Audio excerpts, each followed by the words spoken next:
You need to move, now. This seat isn't yours anymore. The hand landed on the headrest, fingers curled around the leather edge, knuckles whitening, the grip of someone who had already decided the outcome before the conversation started. Row 3A. First class. The overhead bin still open. Carry-on half stowed, seatbelt not yet clicked. The woman in the Navy uniform held a clipboard in her free hand. She did not look at the boarding pass tucked into the seat pocket. She looked at the man sitting in 3A the way customs agents look at luggage they have already decided to search, not with curiosity, but with confirmation. A flight attendant had just put her hands on a passenger's seat and ordered him to move before he finished boarding. The passenger she touched was carrying a loaded federal firearm under his jacket and credentials that outranked every person on this aircraft.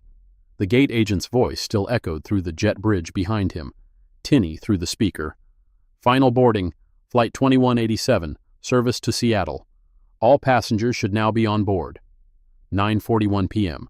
Dallas/Fort Worth International. Gate C31. A Boeing 737-900 with 168 souls about to push back into a Tuesday night that none of them would forget. The man in 3A did not move.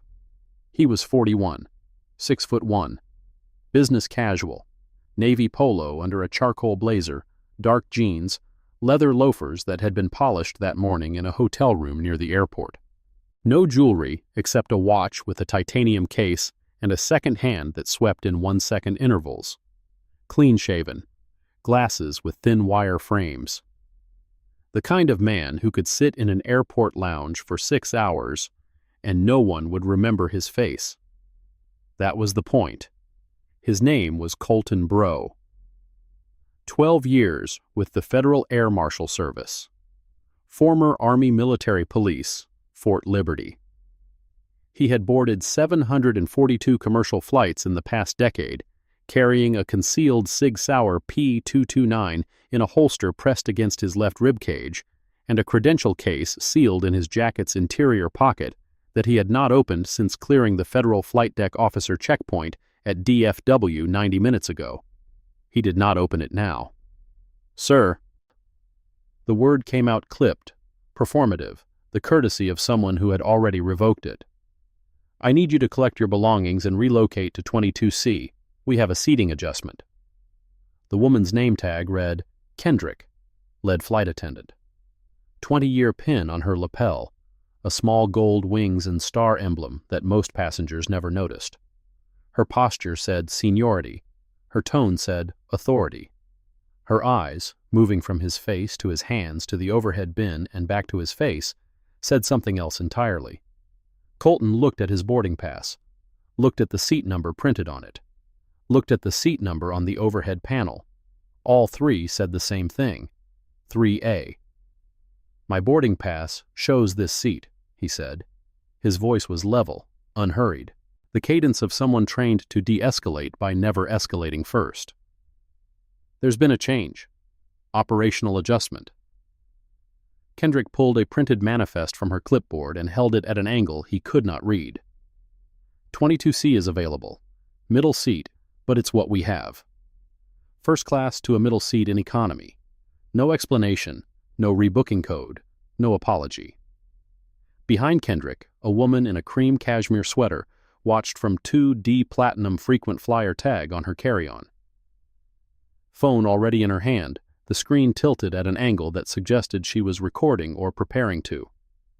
She caught Colton's eye and looked away, not with embarrassment, but with the satisfied disinterest of someone whose complaint had just been answered. Colton understood the geometry. The woman in 2D had said something to the crew. The crew had listened, and now he was being moved. He unbuckled his seatbelt, pulled his carry-on from the overhead bin, walked 20 rows back through a narrowing cabin while 140 passengers watched a black man in a blazer carry his bag from first class to a middle seat between a sleeping teenager and a woman clutching a neck pillow. He stowed his bag, sat down, fastened his belt, adjusted the blazer so the holster did not print against the armrest. 22 Charlie. The seat smelled like recycled air and synthetic leather. The overhead vent was broken. The reading light flickered once, then died, and the Sig Sauer P229 sat against his ribs, 700 grams of federal authority that every person on this aircraft had been notified about through the Transportation Security Administration's Federal Law Enforcement Officer Notification System, filed 3 hours before departure, listing his name, his seat assignment, and his armed status in a document that was currently sitting in Captain Rowan Pratt's cockpit briefing folder. Seat 3A, the seat he was supposed to be in. The seat the TSA had verified. The seat the airline's own operations center had confirmed when they processed his FAMS travel credentials that afternoon.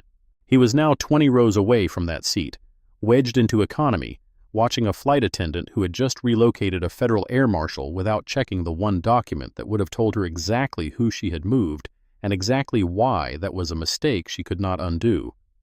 The cabin door sealed with a hydraulic hiss. The jet bridge retracted. Flight 2187 pushed back from Gate C-31 at 9:47 p.m., 6 minutes behind schedule, carrying a crew that had just made the worst operational decision of their careers. They just did not know it yet. If you think you know where this story is going, you're wrong. What happens on this flight will leave you absolutely stunned. Stay right here. 2 hours earlier, Colton Breaux had stood in room 411 of the DFW Airport Marriott, ironing a polo shirt with the same precision he applied to everything. Collar first, then sleeves, then body panels, each pass of the iron checked against the overhead light before moving to the next section. The creases were sharp enough to hold their shape through a 5-hour flight, a potential confrontation, and whatever came after. The room was standard. King bed, blackout curtains drawn, thermostat set to 68 degrees. His overnight bag sat on the luggage rack, contents organized in compression cubes arranged by function: clothing, toiletries, electronics, documents.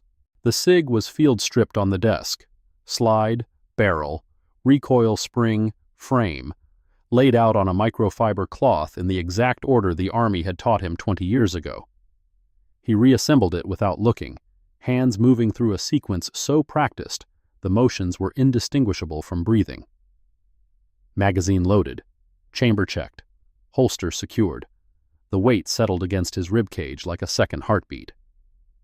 On the nightstand, a framed photograph leaned against the lamp base. A woman in a blue airport custodial uniform, standing in front of a terminal entrance with a mop handle in one hand and a smile that made the fluorescent lighting behind her look almost warm. Estelle Breaux, his grandmother, 31 years cleaning Terminal B at Louis Armstrong International in New Orleans.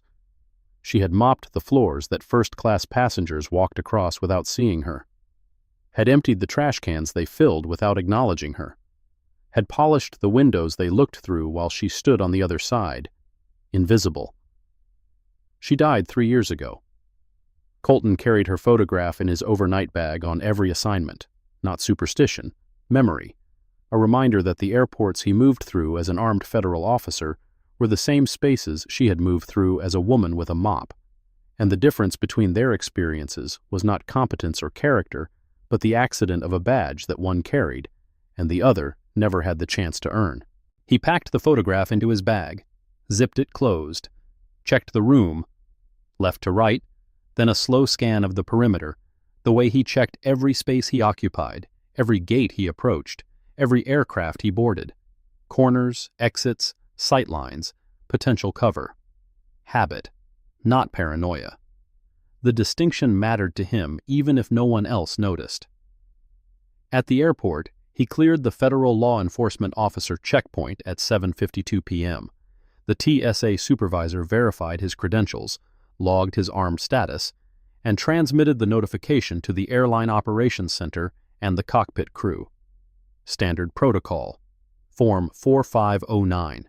His name, badge number, seat assignment, 3A, weapon type, and flight number entered into a system designed to ensure that every crew member knew exactly where the armed federal officer was sitting and exactly what procedures to follow in his presence. The system worked. It always worked. What did not always work was the human being at the other end of the notification. He bought coffee at a kiosk near the gate. Black, no sugar. Sat in a chair facing the boarding area with his back to the wall and a clear view of every approach vector. Counted passengers as they queued. Noted the family with 3 children. The business travelers with roller bags. The elderly couple holding hands. The unaccompanied minor, a girl, maybe 9 or 10, with braided hair and a purple backpack, escorted by a gate agent who handed her a lanyard with UM printed on it in yellow letters. The girl sat 2 chairs away from Colton. She pulled a book from her backpack, something with a spaceship on the cover, and began reading with the focused intensity of a child who had learned to entertain herself during long waits. Colton watched her peripherally. Not surveillance, recognition. He had been that child once, sitting alone in airports while his grandmother worked, reading books borrowed from the library because they were free and because stories took you places that cleaning terminals never could. Boarding began at 9:15 p.m. He waited until Zone 2. Protocol required him to board after the initial first-class passengers, but before the main cabin, positioned to observe the boarding flow. He presented his boarding pass. The gate agent scanned it without incident.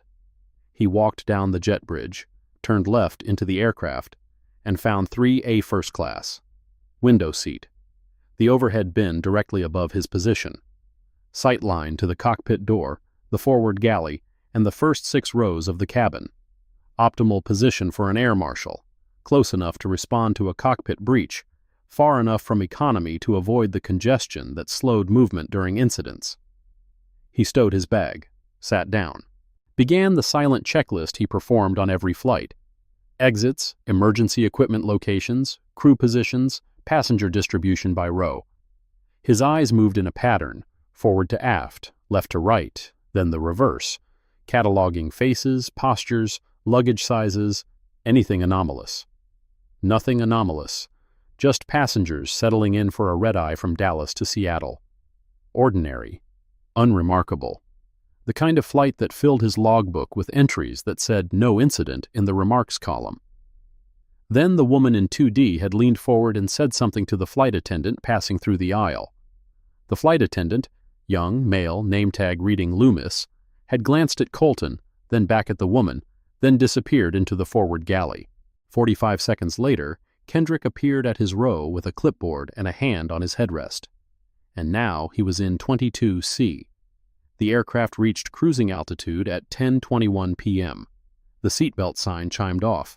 The cabin settled into the collective drowsiness of a red-eye, window shades lowering, neck pillows inflating, the ambient light dimming to that blue-gray twilight that commercial aircraft used to encourage sleep. Colton did not sleep. He never slept on duty. 12 years of red-eyes had trained his body to function on coffee and vigilance, to remain alert through the hours when most threats materialized, the dark stretch between 10 p.m. and 2 a.m., when passengers assumed safety and crew attention wandered. He observed from 22C limited sightline. No view of the cockpit door, the forward galley blocked by the bulkhead and 8 rows of seats. Economy offered poor tactical positioning, too many bodies between him and the primary threat zone, too much congestion in the aisle for rapid movement. This was why FAM's protocol specified forward cabin seating. This was why the notification system existed. This was why 3 hours ago, a TSA supervisor had entered his seat assignment into a federal database that the airline's operations center had received, confirmed, and presumably forwarded to the flight crew. Presumably.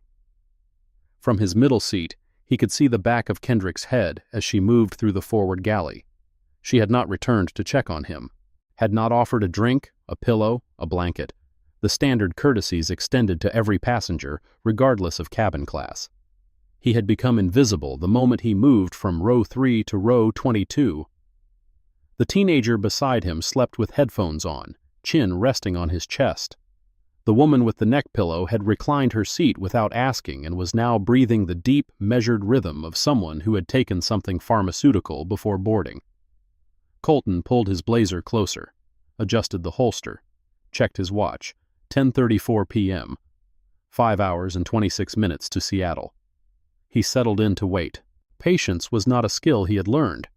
It was a condition he had inherited, passed down through a grandmother who had mopped the same floors for 31 years without complaint, who had taught him that endurance was not the same as acceptance, and that silence did not mean surrender, it meant timing. At 10:51 p.m., the first-class cabin lit up with a soft chime. Drink service.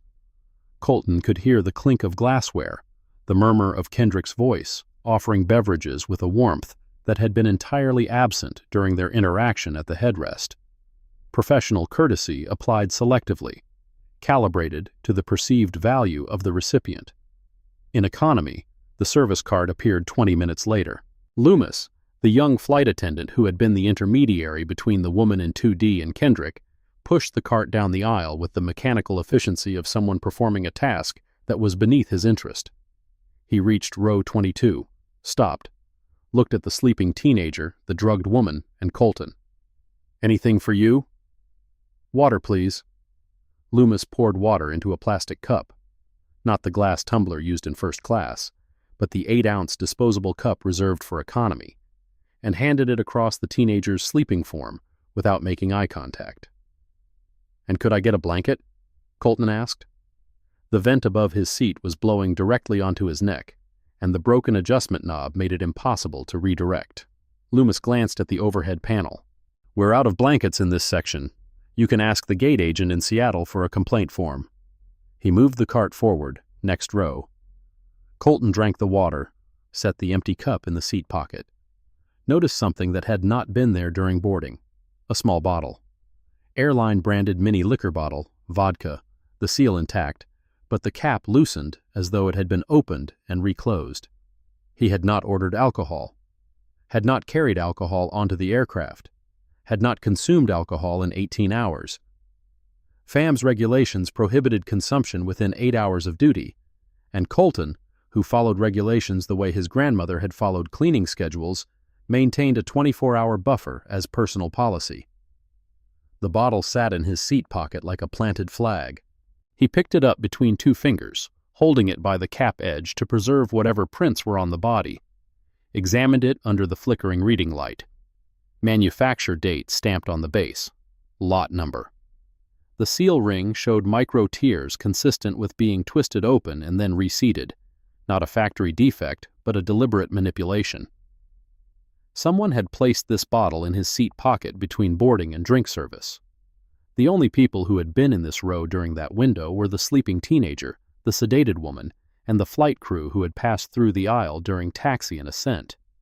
He set the bottle on his tray table, did not touch it again, did not throw it away. Evidence stayed where evidence was found until it could be documented, a principle he had learned not from the Federal Air Marshal Service, but from the Army Criminal Investigation Division, where he had spent 3 years before transferring to federal law enforcement. He noted the time, 11:02 p.m., noted the location, row 22, seat pocket 22C, noted the condition, seal manipulated, cap loose, contents undisturbed. Filed the observation in the same mental catalog where he stored exit locations and crew rotations and the face of every passenger who had looked at him with something other than indifference during boarding. The catalog was getting long. At 11:19 p.m., a commotion erupted in row 7. A man in a window seat, mid-50s, gray polo, the flushed complexion of someone whose blood sugar had dropped without warning, slumped sideways against the cabin wall. His seatmate, a woman in business attire, grabbed his arm and called out with the sharp urgency of someone who recognized a medical emergency because she had seen one before. "He's not responsive. Someone help. He's not responding." Kendrick appeared from the forward galley within seconds. She moved down the aisle with professional speed, knelt beside the passenger, and began the standard crew assessment: airway, breathing, consciousness level. Her hands were steady. Her voice was calm. Whatever her failings in customer service, she was trained for this. "Sir, can you hear me? Sir, open your eyes for me." No response. The man's skin had gone from flushed to ashen. His breathing was shallow, rapid, the pattern of someone whose body was consuming glucose faster than it could produce it. Classic hypoglycemic episode. Kendrick reached for the overhead call button. "I need the medical kit from the forward compartment, and find out if there's a doctor on board." Loomis moved toward the front. The cabin shifted. Passengers craning necks, unbuckling seatbelts, the collective anxiety of people who had just been reminded that they were in a metal tube at 37,000 feet with limited medical resources. Colton was already standing. Not because he was a doctor. Not because anyone had asked. Because he had spent 3 years as an Army medic before transitioning to military police, and the muscle memory of emergency response did not distinguish between a roadside casualty in Fayetteville and a passenger in row 7. He moved up the aisle. Not running. Never running on an aircraft unless the threat was kinetic, but walking with a purpose that parted the standing passengers like a current through debris. He reached row 7, knelt on the opposite side from Kendrick. His hands found the passenger's wrist, radial pulse, rapid and thready, consistent with hypoglycemia. He tilted the man's head back slightly, checked the airway, confirmed breathing was present but compromised by the slumped position. "Does he have a medical ID?" Colton asked. His voice carried the flat, instructional tone of someone who had asked this question in settings where the answer determined whether someone lived or died. Kendrick looked at him. For a moment, something flickered behind her eyes. Not gratitude, not recognition, but a recalculation. This was the passenger she had moved to economy. The one from 3A, the one she had relocated without checking any documents. "Who are you?" she asked. "Check his wrist. Left wrist. Medical alert bracelet." She checked. A silver bracelet with a red caduceus symbol. The engraving read, "Type 2 diabetes, insulin dependent." "He's hypoglycemic," Colton said. "We need the glucagon kit from the medical supply, or if he's conscious enough to swallow, orange juice with 2 sugar packets will stabilize him until we can get proper treatment on the ground." Kendrick hesitated. Not medically, procedurally. A passenger was giving her instructions in her cabin. A passenger she had already identified as problematic. A passenger whose authority she had already dismissed. "Sir, I need you to return to your seat. The crew will handle this. He has about 4 minutes before he loses consciousness entirely. The glucagon kit is in the enhanced medical supply container in the forward overhead. Red case, left side, second compartment. It's pre-measured. You inject it intramuscularly in the thigh. Alternatively, the juice will work if his swallow reflex is intact." He knew where the medical kit was because he knew where everything was on a 737-900. Exits, oxygen masks, fire extinguishers, medical supplies, cockpit door reinforcement specifications, emergency slide deployment handles. He had memorized the aircraft layout the way soldiers memorize terrain. Not for academic interest, but for the moment when knowledge became the difference between response and failure.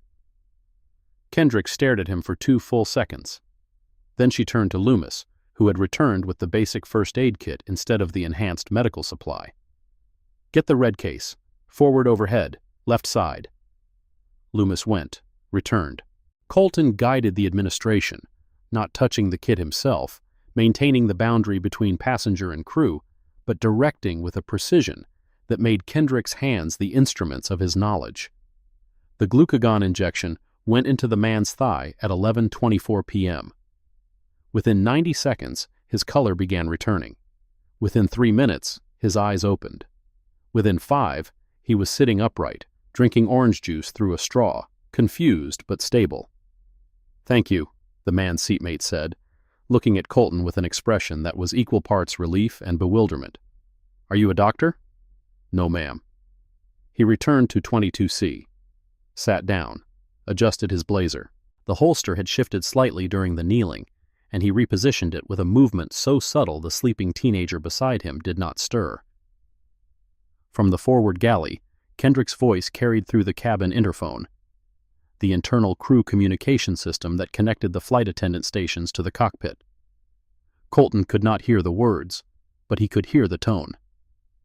She was making a report, filing an observation. The cadence was not medical. It was disciplinary. She was reporting him, not for saving a passenger's life, for interfering with cabin crew duties. The reframing was seamless. A man who had just performed accurate emergency triage, who had known the aircraft's medical supply layout from memory, who had guided an injection that stabilized a diabetic passenger. That man was now being documented as a problem, an interference, a disruption to the ordered hierarchy of the cabin, where crew commanded and passengers complied. Colton understood the logic. He had seen it operate in the Army, in federal service, in every institution where authority's first instinct was to protect its own competence by erasing anyone who demonstrated greater capability. He checked his watch. 11:31 p.m., 4 hours and 29 minutes to Seattle. The bottle was still on his tray table. The man in row 7 was still drinking orange juice, and the flight attendant who had relocated him without reason was now constructing a narrative that turned his competence into a violation. He waited.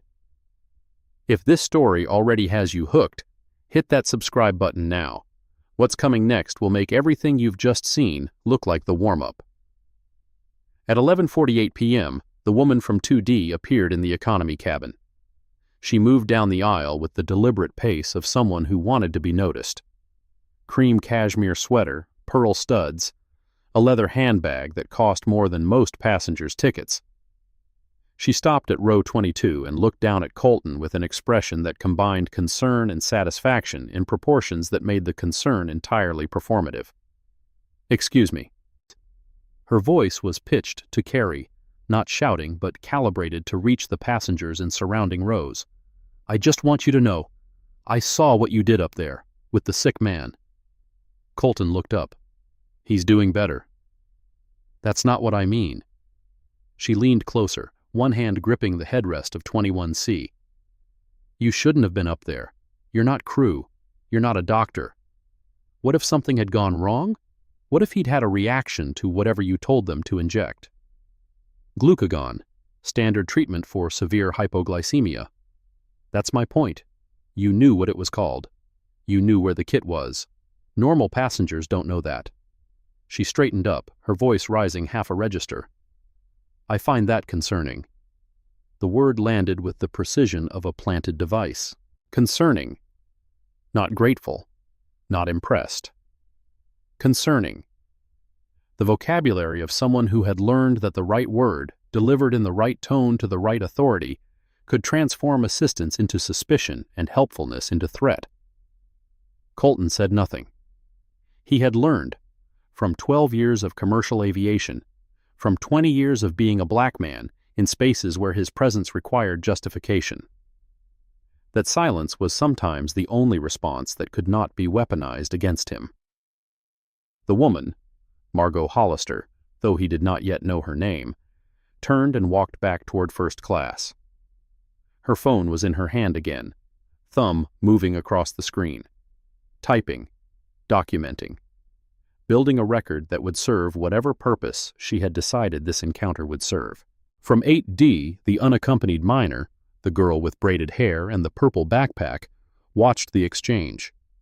She had stopped reading her book when the woman appeared. Her eyes moved from Margot's retreating form to Colton's face with an expression that children wear when they witness something unfair and lack the language to name it but possess the clarity to recognize it. Colton met her gaze for a moment. Then he looked away, pulled his blazer tighter, stared at the seat back in front of him where someone had scratched the letters FML into the plastic with a pen cap. At 12:04 a.m., Kendrick made her second visit to economy. This time she was not alone. Loomis walked 2 steps behind her, carrying a clipboard and what appeared to be an incident report form, the multi-page carbon copy document that airlines use to record security observations, passenger complaints, and crew interventions during flight. Kendrick stopped at row 22. Her posture had changed since the medical emergency. The seniority was still there, but it had been reinforced by something harder, the institutional confidence of someone who had made a decision about a problem and was now executing the solution. "Sir, I need to ask you some questions." Colton looked up from the seat back. "About what?" "Your behavior during the medical incident. You left your assigned seat without crew authorization, approached a passenger in distress, and directed medical intervention without identifying yourself as a qualified medical professional. I assisted a passenger who was losing consciousness. You interfered with cabin crew performing emergency duties. She placed the clipboard on his tray table, covering the vodka bottle. I need to document this. Full name, please. Colton Breaux. Breaux. She wrote it down. Date of birth? Is this a federal form? The question stopped her pen. It's an airline incident report. Then I'll provide my name and seat assignment. Further personal information can be requested through the appropriate legal channels after we land. Kendrick's jaw tightened. Sir, I'm required to complete this documentation for the safety of all passengers. Your refusal to cooperate will be noted. Note it. Behind Kendrick, Loomis shifted his weight. His eyes moved to Colton's tray table, specifically to the edge of the vodka bottle visible beneath the clipboard. He reached forward and slid the clipboard aside, revealing the bottle in full. What's this? Colton watched Loomis's hand hover over the bottle. That was in my seat pocket when I sat down. I didn't purchase it, and I didn't open it. There's an open bottle of alcohol at your seat, Loomis said, his voice rising to the performative register Margot had used earlier. Tess, look at this. Kendrick looked at the bottle, then at Colton. The calculation behind her eyes was visible, not the slow arithmetic of genuine assessment, but the rapid tallying of someone who had just been handed a justification she needed. Sir, are you intoxicated? No. Have you consumed alcohol at any point during this flight? No. That bottle was placed in my seat pocket between boarding and drink service. I did not bring it on board. The bottle is open and at your seat. That's a violation of airline policy regarding personal alcohol consumption on board. The bottle is planted, and I am reporting it. You can test it for prints, check the purchase log against the catering manifest, and review the cabin security footage from the boarding period. I am telling you that this bottle is not mine. Kendrick wrote something on the incident form. Colton could not see the words, but the speed at which she wrote suggested she was not recording his statement. She was recording her own version of events. I'm going to need you to remain in your seat for the duration of the flight, she said. No further movement in the cabin. If you need to use the restroom, you'll signal a crew member and wait for an escort. Escort. For the safety of all passengers. Colton leaned back. The headrest was thin, worn, the padding compressed by thousands of previous passengers. He could feel the outline of the Sig Sauer against his ribs, the credential case in his interior pocket, the weight of both, one physical, one procedural, pressing against him with equal insistence. He could end this in 15 seconds. Open the credential case. Show the badge. Speak 4 words. Federal Air Marshal Service. And watch the color drain from Kendrick's face the way blood drains from a wound that the victim does not yet know they have received. But FAMS protocol was explicit. Credential disclosure was authorized only under imminent threat to the aircraft or its passengers. Being hassled by flight crew, being profiled, being moved, being accused, being restrained, did not constitute an imminent threat. It constituted an indignity, and the Federal Air Marshal Service did not issue credentials to address indignities. It issued them to prevent catastrophes. So Colton sat in 22C with a planted vodka bottle on his tray table and an incident report being written about him in language designed to transform a passenger into a perpetrator, and he did not open his credential case because the manual said he should not, and because the manual was written by people who had never been the black man in 22C. At 12:27 a.m., a chime sounded from the cockpit interphone. Kendrick answered in the forward galley. The conversation lasted 2 minutes and 11 seconds. Colton counted, because counting was what he did when he could not act, the same way his grandmother had counted tiles when a passenger called her girl and she could not respond. When Kendrick returned, her expression had changed again. The institutional confidence was still there, but beneath it, something new. Excitement was not the right word. Vindication was closer. "Captain Pratt would like to speak with you," she said. "The captain wants me to come to the cockpit?" "No, the captain is sending a message through me." She read from a slip of paper, her voice adopting the flat officiality of a courtroom clerk. "Passenger in 22C, is hereby advised that any further interference with cabin crew duties will result in the aircraft being diverted to the nearest available airport, where the passenger will be removed from the flight and transferred to local law enforcement. Under 49 U.S.C. Section 46504, interference with flight crew members is a federal offense punishable by up to 20 years of imprisonment. She folded the paper, placed it on his tray table beside the vodka bottle. Do you understand? Colton looked at the paper. The statute citation was correct. 49 U.S.C. Section 46504 did address interference with flight crew. What the captain's message failed to mention was that the statute also applied to flight crew members who interfered with federal law enforcement officers in the performance of their duties, a provision that would become relevant the moment Colton's status was verified. But that moment was not now. I understand, he said. Kendrick turned and walked back to the forward galley. Her shoes clicked against the cabin floor, a sound that carried through the sleeping cabin like a metronome measuring the distance between authority and its misuse. In 8D, the girl with the purple backpack was still awake. She had closed her book and was watching the aisle with the unblinking attention of a child who understood that something was wrong even if she could not articulate what. Her hands rested on the armrests. Her feet did not touch the floor. Colton caught her eye again. This time he did not look away. He held her gaze for 3 seconds, long enough to acknowledge what she was seeing, short enough to avoid the kind of adult-to-child attention that would worry a crew already determined to find problems where none existed. The girl did not smile, but she nodded, a small, precise movement, the nod of someone who was keeping score. 1:17 a.m. The cabin was dark. Most passengers slept.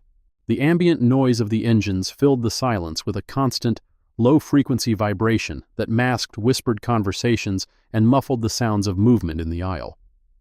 Colton needed to use the restroom. Under normal circumstances, this was a 30-second operation. Unbuckle, stand, walk to the aft lavatory, return. Under Kendrick's directive, it required signaling a crew member and waiting for an escort. He pressed the call button above his seat. The chime sounded, a single soft tone that should have brought a crew member within 2 minutes. Airline protocol, service standard, the promise of attention that justified the price of a ticket. 4 minutes passed. No response. He pressed it again. Another chime. Another wait. 7 minutes. The sleeping teenager beside him stirred, disturbed by the repeating chime. The woman with the neck pillow muttered something incoherent and shifted in her seat. At 9 minutes, Loomis appeared. He walked from the forward galley with the unhurried pace of someone who had heard the chime and deliberately waited. What do you need? I need to use the restroom. I was told to signal for an escort. Loomis looked at him. The look lasted 3 seconds longer than necessary, long enough to communicate that the delay was intentional, that the waiting was the point, that the escort requirement existed not for safety, but for control. Fine, come on. Colton stood, followed Loomis down the aisle toward the aft lavatory. The walk was 11 rows, about 30 feet, but Loomis maintained a position directly behind Colton's left shoulder, close enough that his breath was audible, close enough that the spatial dynamics mimicked something Colton recognized from his Army MP training. Prisoner escort formation. A guard walking a detainee to the head. They reached the lavatory. Colton entered, closed the door, used the facilities, washed his hands, looked at his face in the small mirror, the face of a man who had saved a passenger's life 90 minutes ago and was now being walked to the bathroom like an inmate. He opened the door. Loomis was waiting in the same position, same proximity, same formation. They walked back to 22C. Colton sat down, buckled his belt. Loomis returned to the forward galley without a word. At 1:44 a.m., Margot Hollister made her second appearance in economy. This time, she was not alone. 2 passengers from first class flanked her, a man in a polo shirt and a woman in reading glasses, both carrying the air of people who had been briefed on a situation and were now arriving to witness it firsthand. Margot stopped at row 22. She did not lean down this time. She stood at full height, arms crossed, phone in hand, the screen glowing against her cashmere sweater. "I've been talking to the other passengers in first class," she said. Her voice was louder than before, pitched not for conversation but for audience. "We're all uncomfortable. The crew has been filing reports, and we've been told there's a situation. An intoxicated passenger who interfered during the medical emergency and is now under restricted movement." The words had been polished, rehearsed. The narrative had been constructed in the forward cabin over the past hour, refined through repetition until it bore no resemblance to what had actually occurred, but carried the structural coherence of a story that people wanted to believe. "I'm not intoxicated," Colton said. "I assisted a passenger in medical distress. I have been fully cooperative with crew requests." "That's not what the crew is saying." Margot held up her phone. The screen showed a text chain, messages she had sent to someone on the ground, real-time updates on the situation in economy.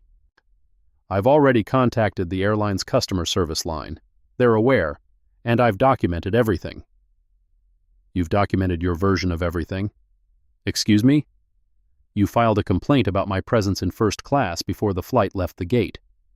You triggered my seat reassignment. You've now spent the past 2 hours constructing a narrative that contradicts the facts of what happened during the medical emergency. That's not documentation. That's fabrication." Margot's face changed. The performative concern evaporated, replaced by something colder, the expression of someone who was not accustomed to being contradicted and who possessed the social infrastructure to ensure contradictions had consequences.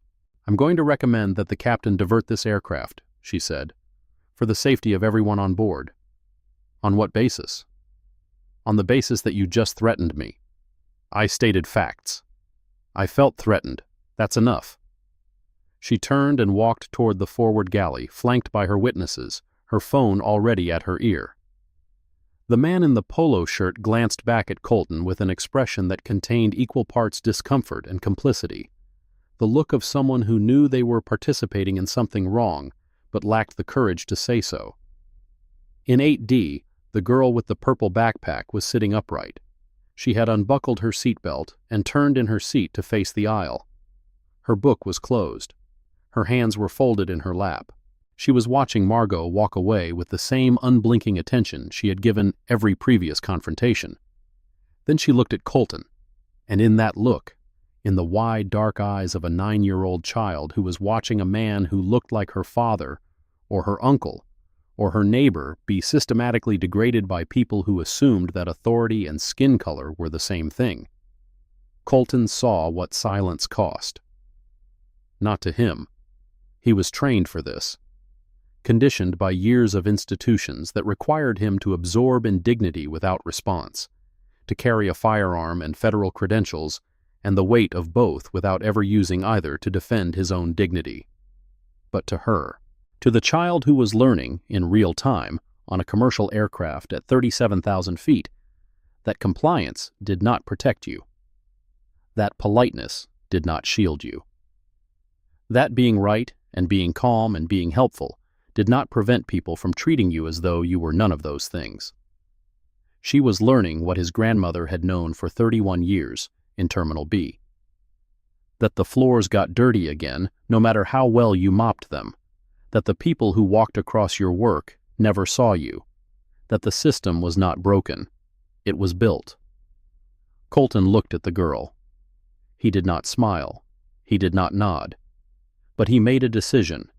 He would not open his credentials yet. Protocol still held. The threat was to his dignity, not to the aircraft. And the Federal Air Marshal Service did not exist to protect dignity.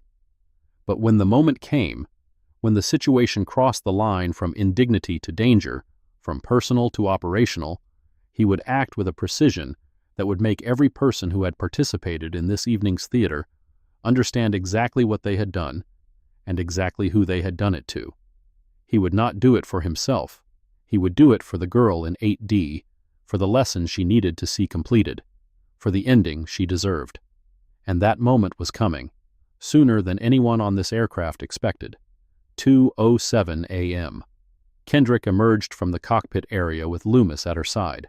This time, the two of them walked directly to row 22 without the pretense of cabin rounds or service duties.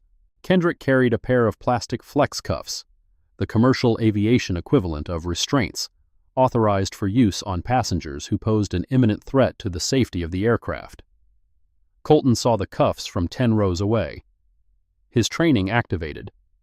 Not the adrenaline surge of a civilian confronted with restraint, but the clinical assessment of a law enforcement officer evaluating a use-of-force scenario.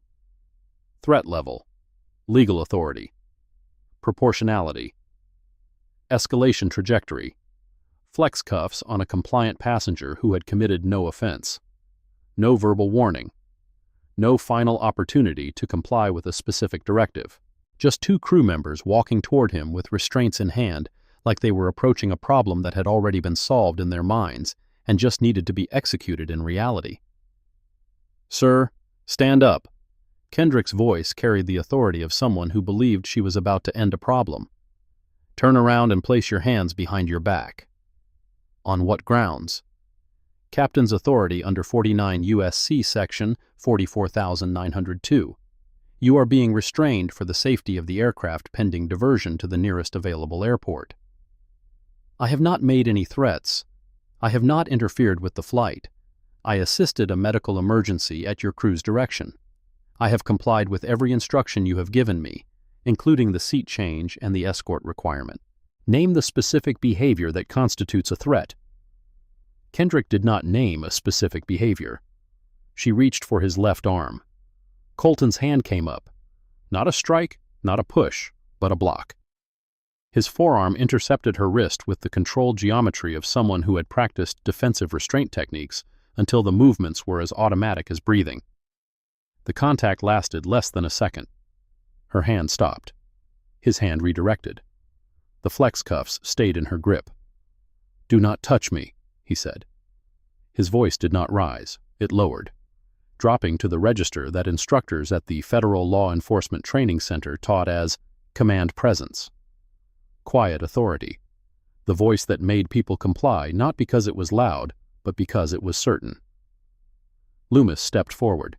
His hand landed on Colton's right shoulder, not a gentle guide but a grab, fingers digging into the trapezius muscle, the kind of grip designed to create pain compliance without leaving visible marks.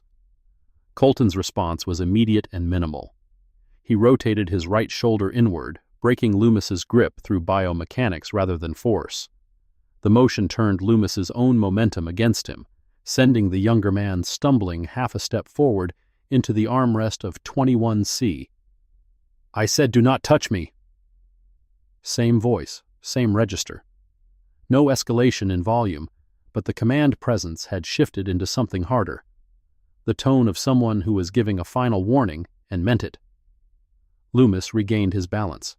His face was red, not from pain but from embarrassment. A man half Colton's age, physically larger, had just been mechanically redirected by someone sitting in a middle seat. The humiliation was visible in the way his jaw set, in the way his hands curled into fists at his sides. Kendrick stepped back. Not from fear, from recalculation. She had expected compliance or resistance. She had not expected controlled defense, the precise, minimal, legally proportionate response of someone trained to manage physical confrontations without exceeding the force necessary to prevent contact. Normal passengers did not move like that. "Who are you?" she asked. The question was different now. Not the performative challenge of a flight attendant asserting cabin authority, but the genuine uncertainty of someone who had just encountered capability that did not match their assumptions.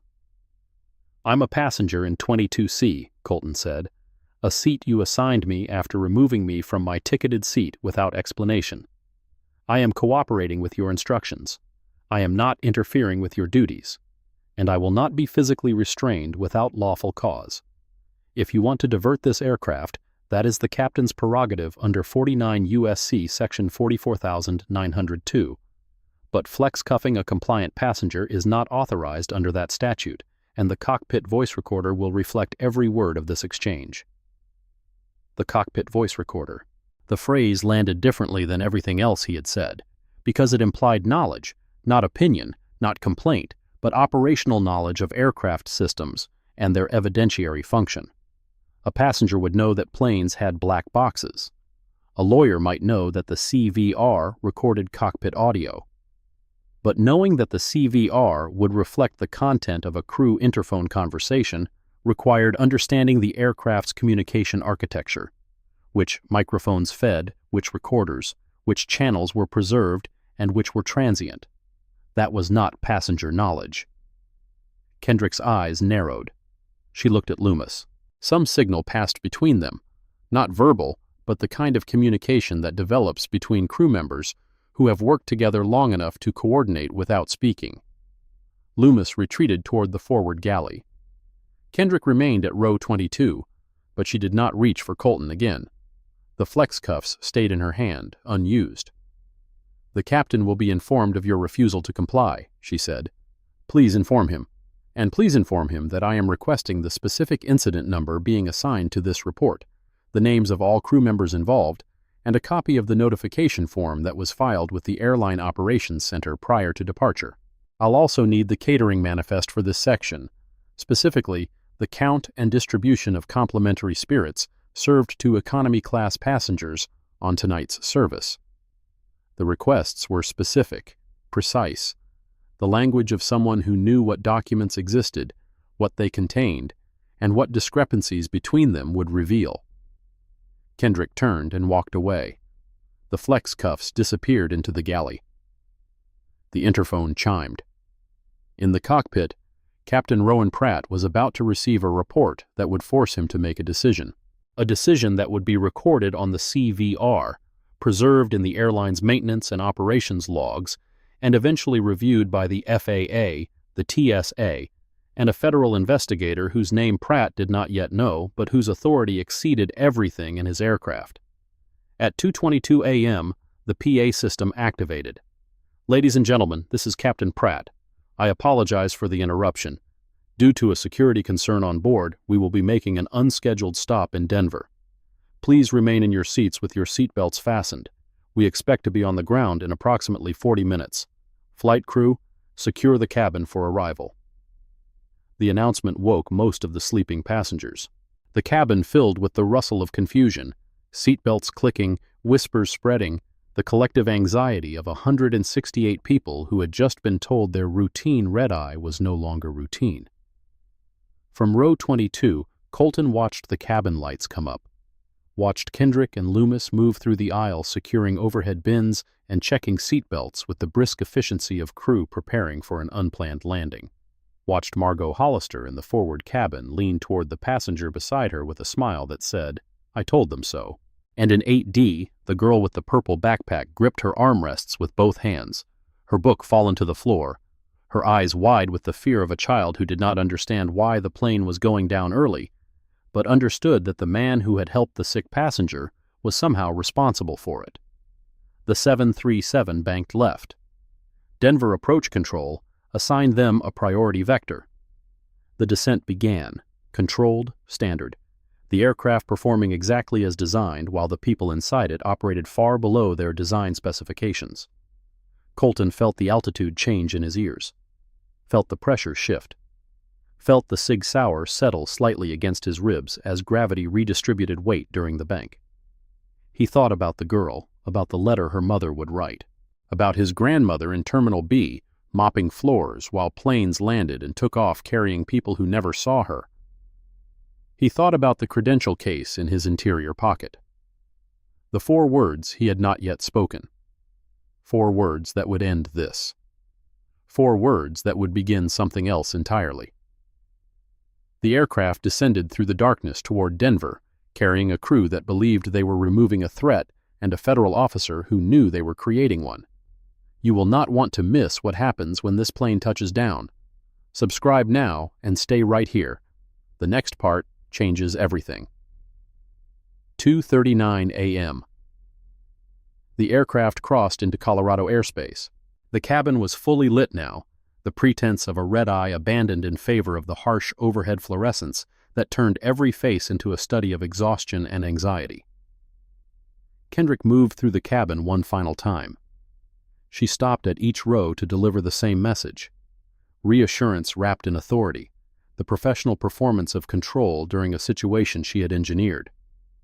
When she reached row 22, she did not stop. She walked past Colton without acknowledgement, as though the seat and the man in it had been erased from her operational awareness. The avoidance was deliberate, creating distance between herself and the passenger she had accused, establishing the narrative geography for whatever came next on the ground. Colton used the time. He pulled a small notebook from his blazer's exterior pocket, a field notebook, 3 by 5 inches, wire-bound, the kind sold in office supply stores for $1.50. He opened it to a blank page and began writing in the small, precise handwriting of someone who had been trained to create records that could survive legal scrutiny. Time, 21:41. Boarded Flight 2187, DFW to SEA. Seat 3A per FAMS assignment and TSA Notification Form 4509. Time, 21:43. Lead FA. Kendrick ordered relocation to 22C. No reason given. No rebooking code. Boarding pass shows 3A. Crew manifest notification of armed LEO status. Filed with Ops Center confirming 3A. Time, 22:51. First class drink service initiated. Economy service delayed approximately 20 minutes. Time, 23:02. Discovered vodka mini bottle in seat pocket 22. C. Seal manipulated. Not purchased or consumed by this officer. Possible plant. Time, 23:19. Medical emergency, row 7. Assisted with hypoglycemic episode. Administered verbal guidance for glucagon injection. Patient stabilized. Time, 23:31. Kendrick filed interphone report, recharacterizing medical assistance as interference with cabin crew duties. Time, 0004. Kendrick and Loomis conducted seat-side interrogation. Incident report initiated.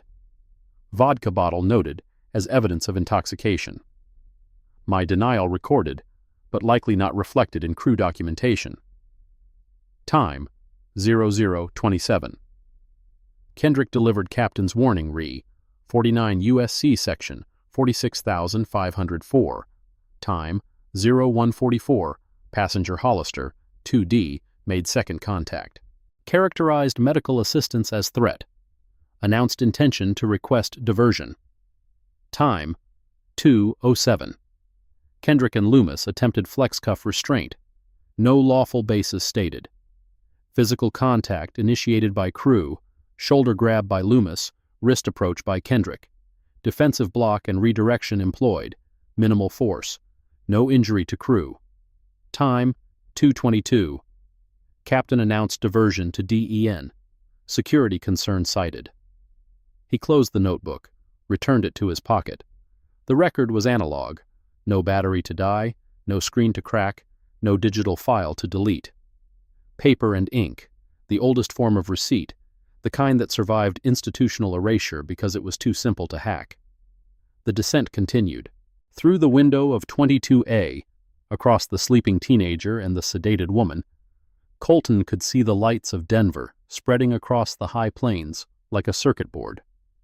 The city glowed amber and white, its grid pattern visible from 20,000 feet, orderly and logical in a way that the events inside this aircraft had not been.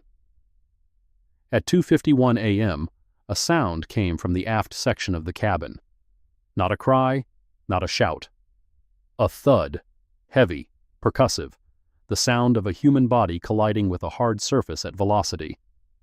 Then, a voice, male, loud enough to cut through the engine noise and the anxious murmuring of passengers.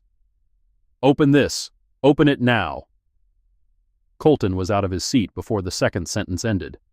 Not because protocol authorized it, not because Kendrick had given permission, because the sound, the thud, the voice, the specific cadence of escalation from demand to desperation triggered the operational assessment that 12 years of training had wired into his nervous system.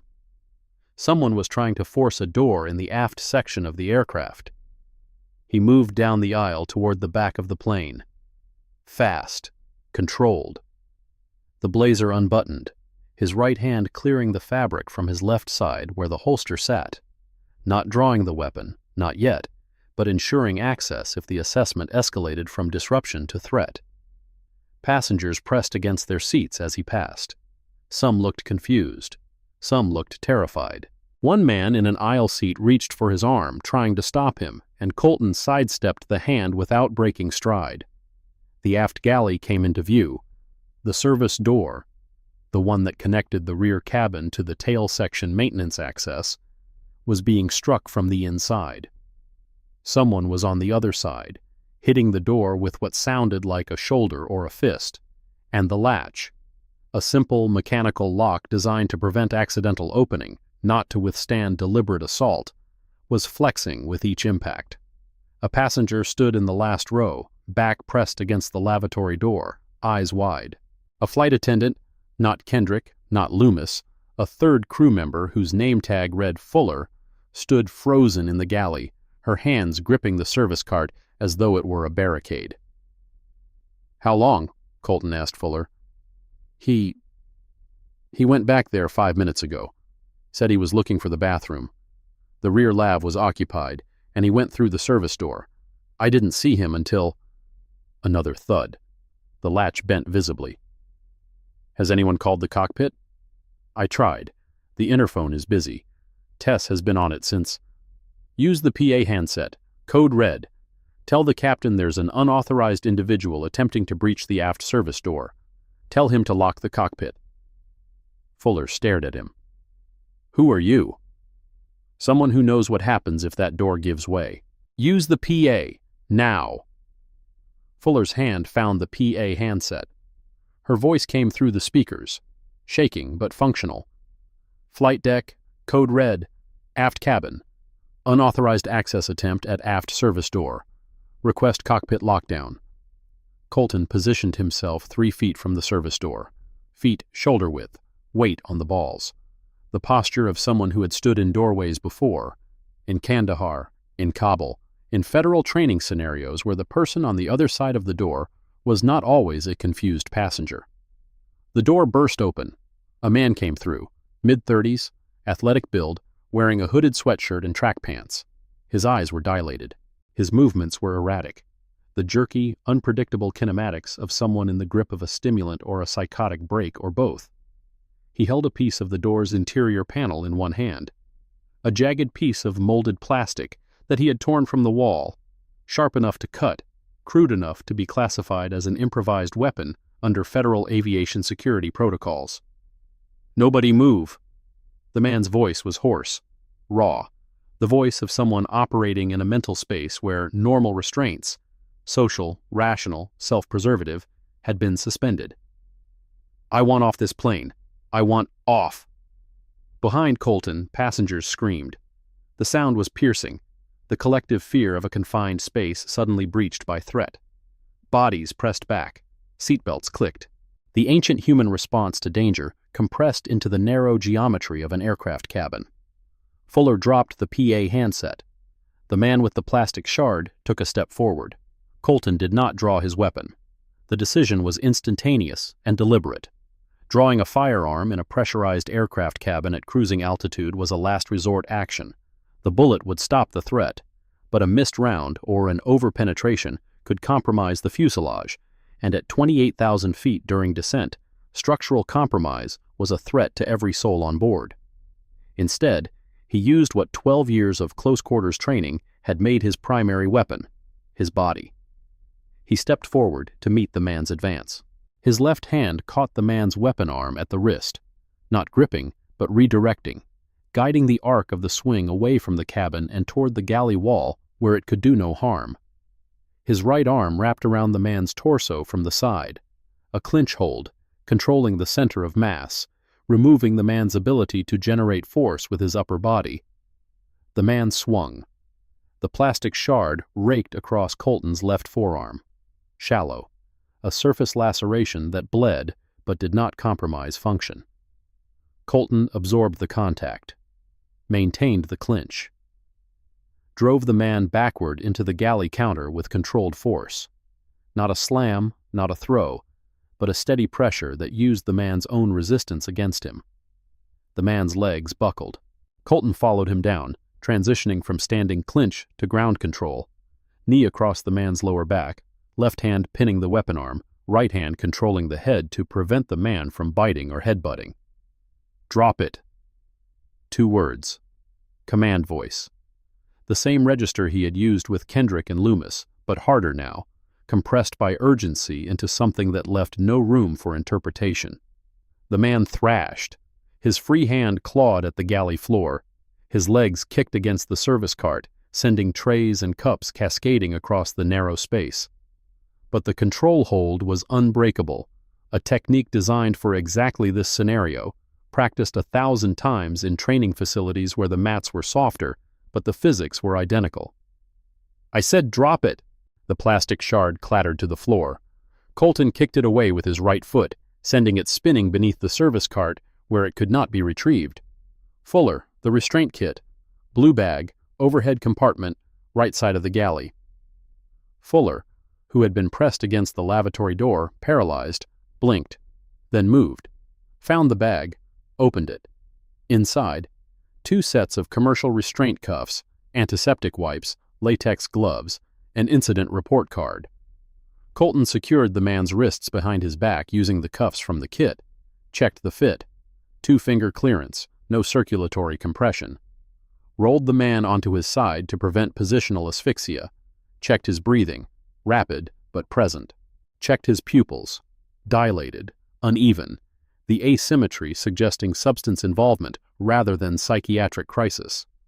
The entire engagement lasted 41 seconds. Colton stood. Blood ran from the laceration on his left forearm, a 3-inch cut that would need cleaning and possibly a few stitches, but nothing that compromised operational capacity. He pressed a napkin from the galley counter against the wound and applied pressure. The cabin was silent.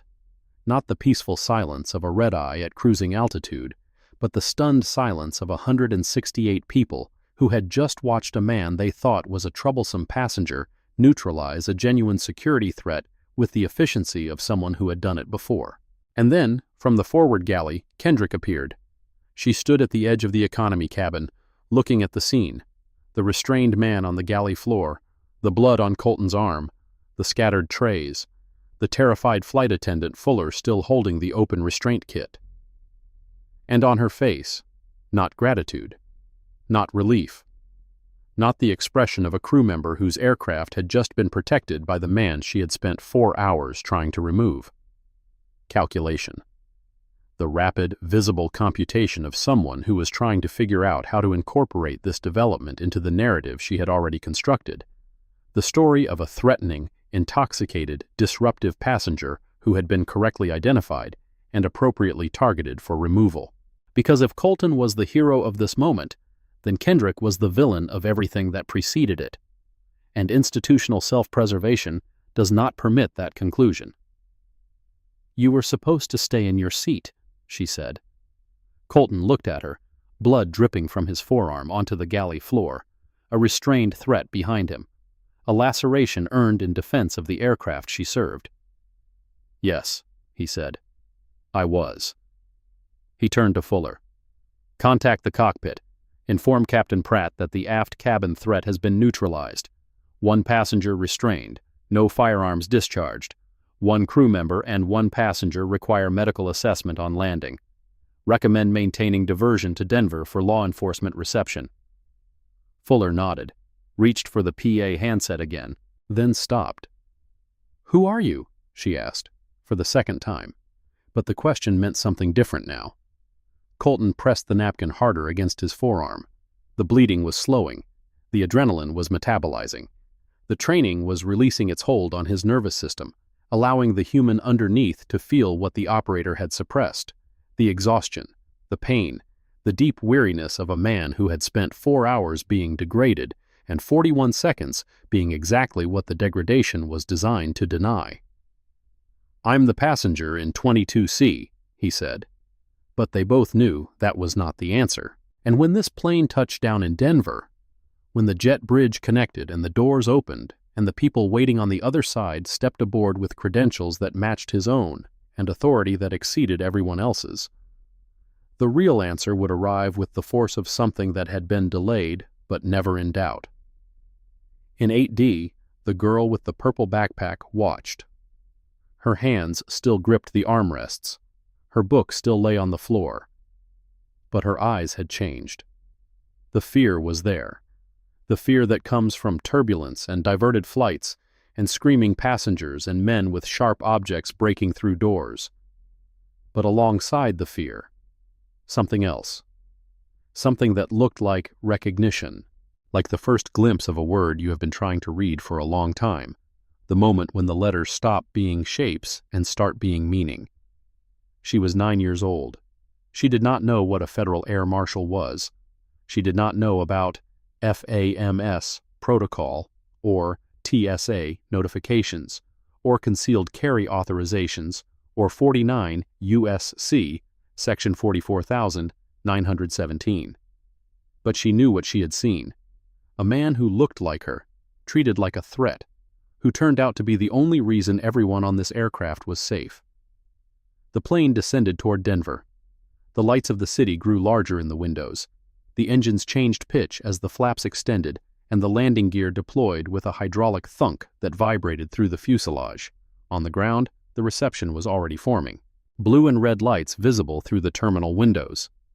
Federal Security Director Lenora Vance of the TSA Denver field office had been awakened by a call from FAMS dispatch at 2:38 a.m., 6 minutes after Captain Pratt's diversion announcement, 3 minutes before Colton's takedown of the aft cabin threat.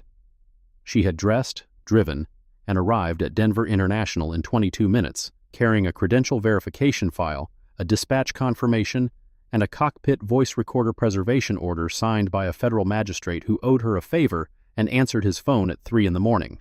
She stood at gate B42 with 2 TSA inspectors, a Denver Police Department liaison, and a stack of documents that were about to rearrange the chain of command on Flight 2187 in ways that Kendrick, Loomis, Pratt, Fairfax, and Margot Hollister could not yet imagine.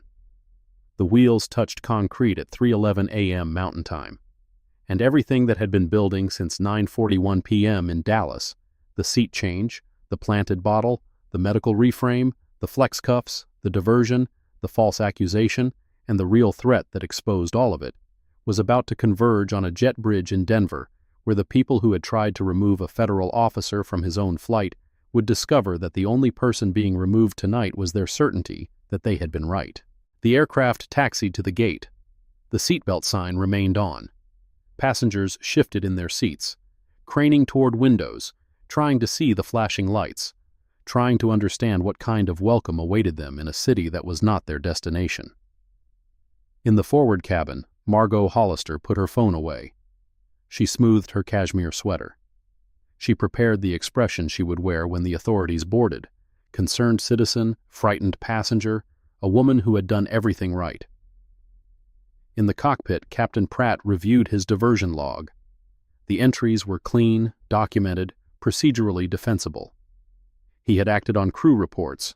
He had followed protocol. The CVR would support his decisions. He did not yet know that the CVR would also support a very different conclusion. In the aft galley, Colton Breaux sat on the floor beside the restrained passenger, keeping watch, applying pressure to his forearm wound, and waiting for the jet bridge to connect. In his interior pocket, the credential case waited too, sealed, unspoken, patient. 4 words away from changing everything. The jet bridge connected with a metallic clang. The cabin door opened. Cold Denver air rushed in, carrying the smell of jet fuel and altitude and the particular tension of an airport terminal at 3 in the morning, when federal vehicles are parked on the tarmac and people with badges are walking toward an aircraft that was not supposed to be here. Colton stood, straightened his blazer, pressed the napkin against his arm one final time, and dropped it in the galley trash. Then he walked forward, through economy, past sleeping passengers waking to confusion, past row 8, where the girl in the purple backpack watched him pass, with eyes that carried something he would remember long after the debriefings and investigations and hearings were over. Past row 7, where the diabetic passenger slept peacefully, stabilized by an injection guided by the hands of a man who was about to prove that the person this crew had tried to eject was the same person who had kept their aircraft safe. Past the forward galley where Kendrick stood, with her clipboard and her incident reports and the careful architecture of a narrative that was about to collapse. Past first class, where Margot sat in 2D with her phone and her cashmere and her platinum status and the unshakable confidence that the system would validate her complaint. He reached the cabin door. The jet bridge stretched ahead. 40 feet of corrugated steel connecting the aircraft to the terminal, connecting this flight to its consequences, connecting the past 4 hours to everything that would follow. At the end of the bridge, Lenora Vance waited. Behind her, 2 TSA inspectors, a Denver PD officer, and a man in a dark suit whose airline credentials identified him as Deputy Director Ansel Fairfax, VP of In-Flight Operations, who had driven from his Denver residence to meet the diverted aircraft with every intention of backing his crew and removing the problem passenger and resolving this incident with the institutional efficiency that had kept his airline out of federal scrutiny for 15 years. Fairfax stepped forward first. "I'm Ansel Fairfax, Airline Operations. Are you the passenger from 22C?" Colton stopped at the midpoint of the jet bridge. The cold air pressed against the cut on his arm. The Sig Sauer sat against his ribs. The credential case sat in his pocket. "I am," he said. "Sir, you've been identified by the flight crew as a disruptive and potentially intoxicated passenger who interfered with cabin operations and resisted crew instructions. Under airline policy and federal law, I'm initiating trespass proceedings. You will not be reboarding this aircraft. Denver PD will—" "Mr. Fairfax." Lenora Vance's voice cut through the jet bridge like a blade through paper. She stepped forward, positioning herself between Fairfax and Colton with the precise spatial awareness of someone who understood that physical positioning was a form of authority. "Before you finish that sentence, I need you to look at this." She held up a folder. Inside, a TSA verification file, FAMS dispatch confirmation. The notification form, the same Form 4509 that had been filed 3 hours before departure, listing Colton's name, badge number, seat assignment, armed status, and flight number. The form that had been in Captain Pratt's cockpit briefing folder since before the aircraft pushed back from Dallas. "This man," Vance said, "is Federal Air Marshal Colton Breaux, 12-year veteran, armed and credentialed on this flight per standard FAMS protocol. His seat assignment, 3A, was filed with your airline's operations center at 6:52 p.m. Central Time and confirmed by your dispatch at 7:08 p.m. Your crew was notified, your captain was briefed, and your lead flight attendant relocated a federal law enforcement officer from his assigned seat to economy, without consulting the one document that would have told her exactly who she was moving." She paused. Let the silence fill the jet bridge. Furthermore, 19 minutes ago, Marshal Breaux neutralized a genuine security threat in the aft cabin, a passenger who breached the service door with an improvised weapon while your crew was occupied filing false reports about the only trained federal officer on board. He sustained a laceration in the process. He is injured in the line of duty. Fairfax's mouth opened, closed, opened again. The trespass proceedings script he had rehearsed during the drive from his residence dissolved on his tongue like sugar in acid. Behind him, the Denver PD officer shifted his weight. His hand moved away from his radio. He had been prepared to detain a disruptive passenger. He was not prepared to detain a Federal Air Marshal with an active wound earned in defense of the aircraft. Colton reached into his interior pocket. The credential case came out. Black leather, gold seal, the familiar weight of something carried for 12 years and opened fewer times than he could count on both hands. He opened it, held it up. The badge caught the fluorescent light of the jet bridge. The identification card beside it showed his face, his name, his title, and the seal of the Department of Homeland Security. 4 words he had not spoken in 4 hours. Federal Air Marshal Service.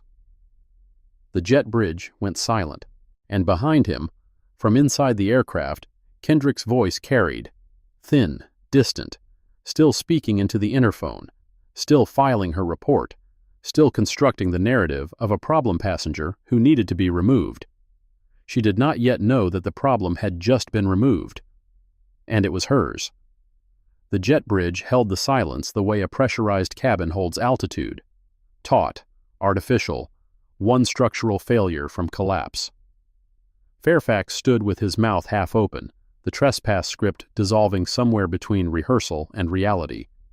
Behind him, the Denver PD sergeant, name tag Royce, badge catching the overhead fluorescent, shifted his hand away from his radio with the slow, deliberate motion of a man recalculating every assumption he had carried onto this bridge. Lenora Vance did not fill the silence. She let it work. 15 years in federal security had taught her that the moment after a credential reveal was more valuable than the reveal itself. The interval where institutional reflex collided with institutional fact, and the people holding the wrong end of both had to decide in real time how deep the hole beneath them actually went.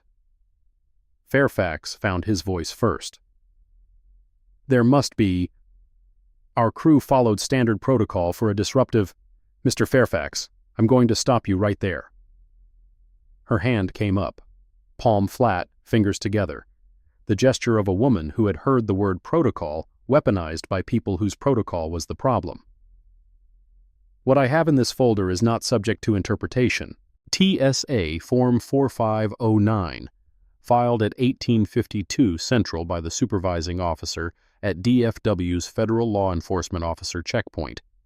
Confirmed by your airline's operations center at 1908. Transmitted to Captain Pratt's cockpit briefing folder before pushback.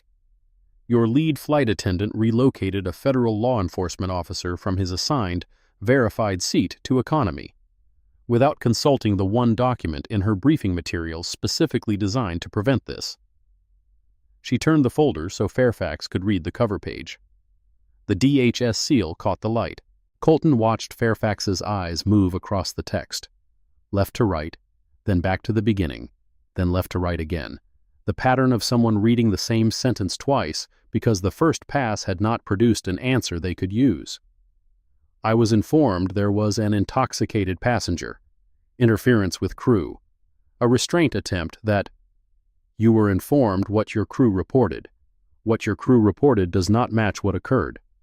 And the gap between those two things is now a federal matter under the jurisdiction of the DHS Office of Inspector General. The phrase landed on the jet bridge like a dropped wrench in a quiet hangar. DHS Office of Inspector General. Not airline internal affairs, not a customer complaint line, not the corporate feedback loop that Fairfax had spent 15 years managing with settlements, non-disclosure agreements, and the quiet reassignment of employees whose mistakes cost less to bury than to adjudicate. The OIG investigated federal employees and the entities that interfered with them.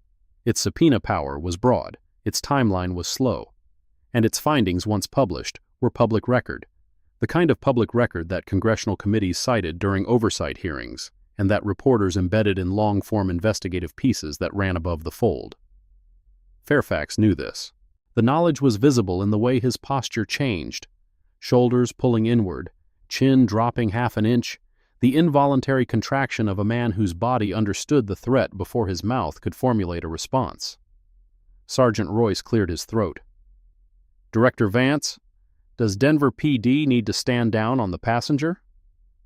I need Denver PD to secure the restrained individual in the aft cabin. Male, mid-30s, flex-cuffed by Marshal Breaux during a security incident approximately 20 minutes ago. Possible substance involvement, dilated pupils, erratic behavior. He's your detainee under Colorado state law. The Marshal's use of force was authorized under 49 U.S.C. Section 44903 and will be documented through FAMS channels separately. Royce nodded, a 20-year veteran who recognized federal jurisdiction when it stepped into his lane and who knew the difference between cooperation and capitulation. He spoke into his radio, requesting a medical unit and backup at Gate B-42, then walked past Colton into the aircraft without eye contact. Not disrespect. Professional neutrality, the posture of a local officer entering a scene that had already been claimed by a higher authority. Vance turned to Colton. Her expression shifted. Not soft, never soft, but recalibrated. The institutional mask gave way to something more granular. Concern. Assessment. The look of a supervisor evaluating an officer who had been through something that the after-action report would describe in clinical language, but that the body remembered in bruises and adrenaline, and the particular exhaustion of being treated as a threat by the people you were trained to protect. Marshal Breaux, you're bleeding. Laceration, left forearm, sustained during the aft cabin engagement. Surface wound. It'll need cleaning and a few butterfly strips, possibly sutures. Paramedics are en route. I want that documented as a line-of-duty injury before anyone touches the incident paperwork. She turned back to Fairfax. Here is what is going to happen in the next 30 minutes. 1. Your captain is going to be informed, by me, in person, on the flight deck, that the passenger he diverted to remove was a credentialed armed Federal Air Marshal assigned to this flight by the Transportation Security Administration. 2. Your lead flight attendant Kendrick and flight attendant Loomis will be interviewed by TSA inspectors in the gate area. They are not to coordinate their statements before those interviews. 3. I am issuing a CVR preservation order, cockpit voice recorder, all channels, full duration of Flight 2187, from pushback at DFW to arrival at DEN, signed by a federal magistrate 41 minutes ago. The recorder is not to be accessed, overwritten, or removed from the aircraft until my office authorizes it. She held up a second document, single page, federal court header, a magistrate judge's signature at the bottom in ink that was barely dry. 4. You will provide me with the complete crew incident report filed during this flight, the catering manifest for the economy cabin, the LEO notification log from your operations center, and the passenger manifest including seat assignments and any changes made after initial boarding. I want those documents within the hour. Fairfax's mouth worked. The corporate instinct was visible. The reflex to push back, to invoke airline legal counsel, to create distance between the company and the federal apparatus, now closing around it like the walls of a narrowing corridor. But corporate instinct required leverage, and at 3:22 a.m. on a jet bridge in Denver, Ansel Fairfax had none. I'll need to contact our legal department before releasing any. You can contact your legal department. They can contact the U.S. Attorney's Office in the District of Colorado, where the preservation order was filed. Or you can provide the documents voluntarily, and we can proceed without a subpoena. Your choice. But the CVR order is not voluntary. It is a court order. Failure to comply is contempt. The word contempt settled on Fairfax like a hand on a shoulder.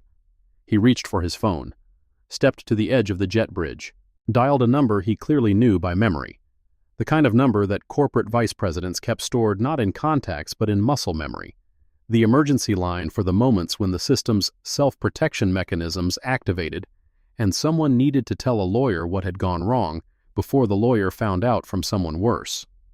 While Fairfax made his call, Vance walked Colton to a row of seats in the gate area. The terminal was mostly empty at this hour. A few janitorial staff, a gate agent rebooking passengers from the diverted flight, the low hum of industrial cleaning equipment somewhere down the concourse. The overhead lights buzzed with the frequency of a building operating at minimum power, conserving energy during the hours when airports pretended to sleep. Colton sat. Colton. The plastic chair was cold against his back. He kept his blazer on, the holster still secured, the cig still in place, the weight of it suddenly heavier than it had been at any point during the flight. Adrenaline departure. The body's accounting system, tallying the cost of 5 hours of sustained vigilance and 41 seconds of controlled violence, and presenting the invoice all at once. A paramedic arrived, young, female, efficient. She cleaned the laceration with saline, applied butterfly closures, wrapped the forearm in sterile gauze. The wound was 3 inches long, shallow enough to avoid muscle involvement, deep enough to scar. She photographed it from 3 angles using a department-issued camera, standard protocol for line-of-duty injuries, creating visual evidence that would be attached to the incident file and preserved in the federal record alongside Colton's written statement. Paramedic.